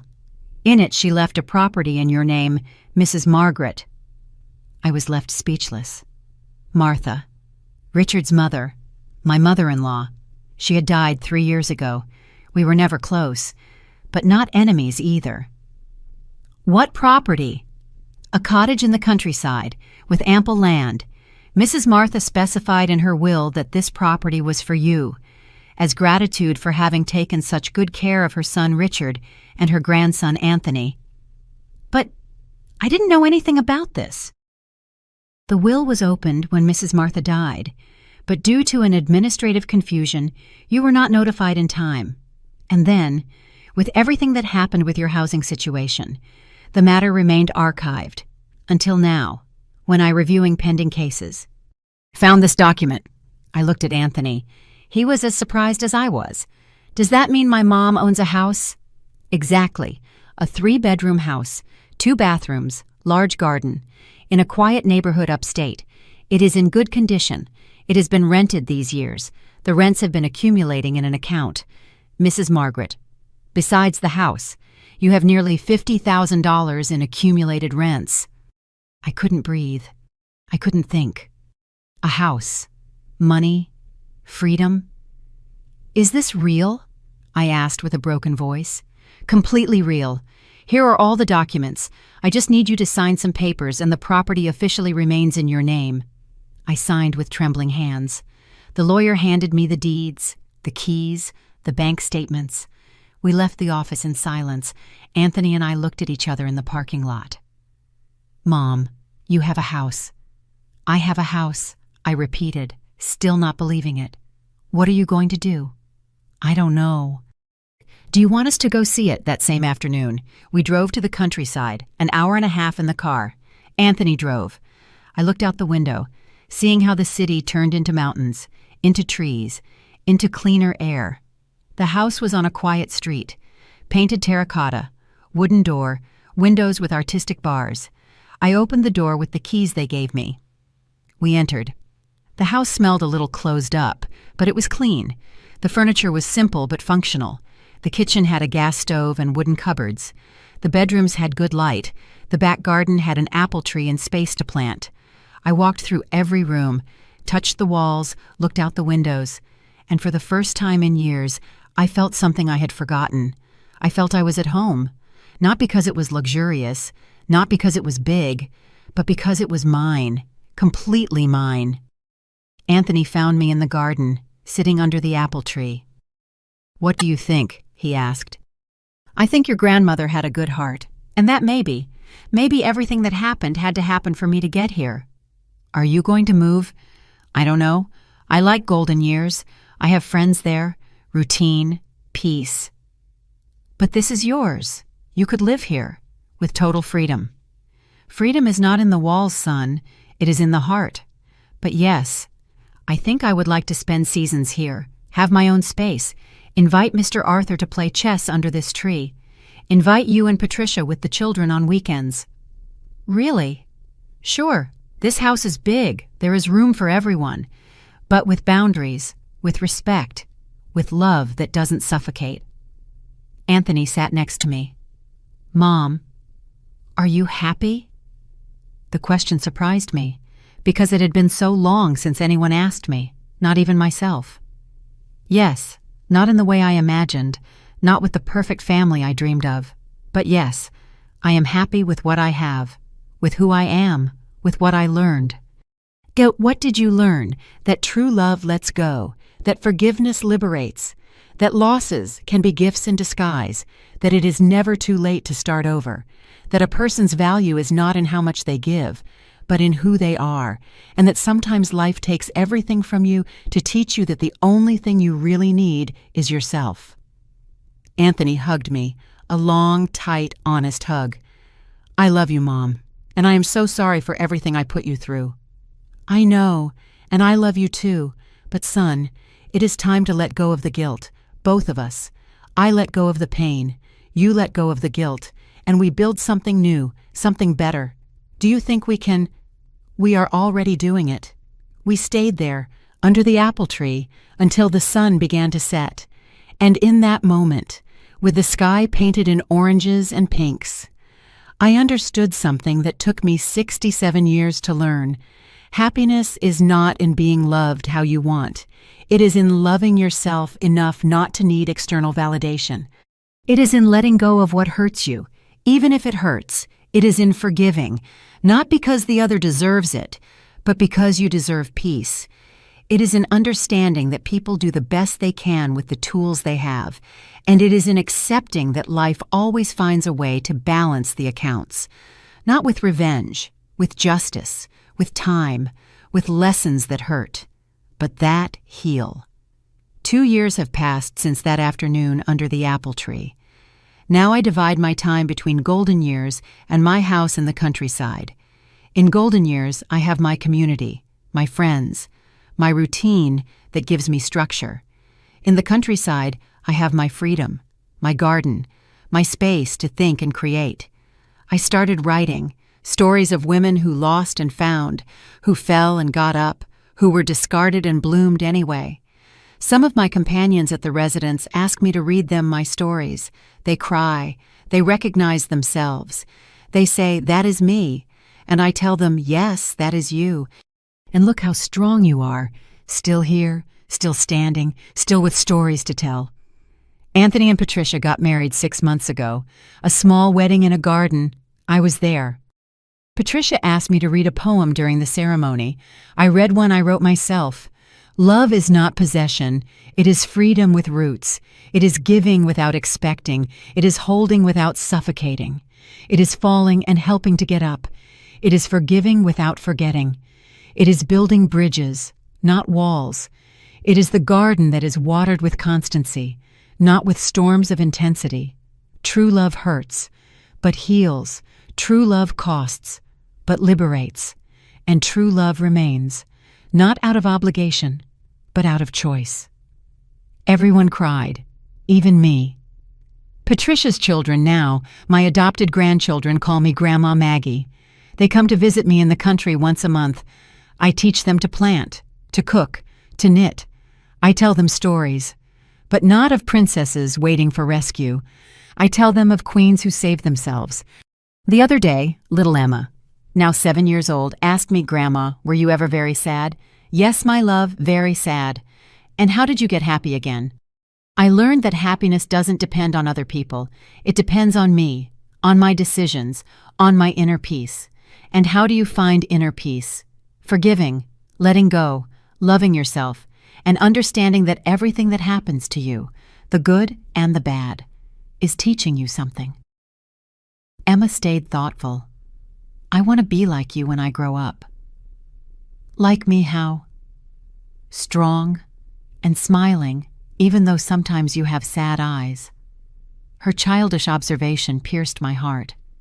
Sad eyes are not bad, my girl. They are eyes that have seen a lot, that have cried a lot, but that decided to keep looking forward. Those are the wisest eyes. I heard little of Jessica in these years. Anthony told me she finally left the psychiatric hospital, that her family picked her up, that she moved to another city, that she is in treatment. I don't know if she learned anything. I don't know if she changed. I don't know if she will ever understand the damage she caused. But that is no longer my problem. I did my part. I forgave. I let go. I moved on. The rest is her path, her lesson, her life. Sometimes, in the quiet nights of the countryside, I sit in the garden with a cup of cinnamon coffee, the same one they forbade me to make in that house that no longer exists for me. And I look at the stars, and I think about the whole path traveled. I think of the Margaret of 3 years ago, broken, humiliated, feeling her life had ended, and I look at the Margaret of now, whole, dignified, knowing her life is just truly beginning, because it is never too late to be reborn. It is never too late to find yourself. It is never too late to choose peace over bitterness, and never, never is it too late to understand that your value does not depend on how much others love you, but on how much you love yourself.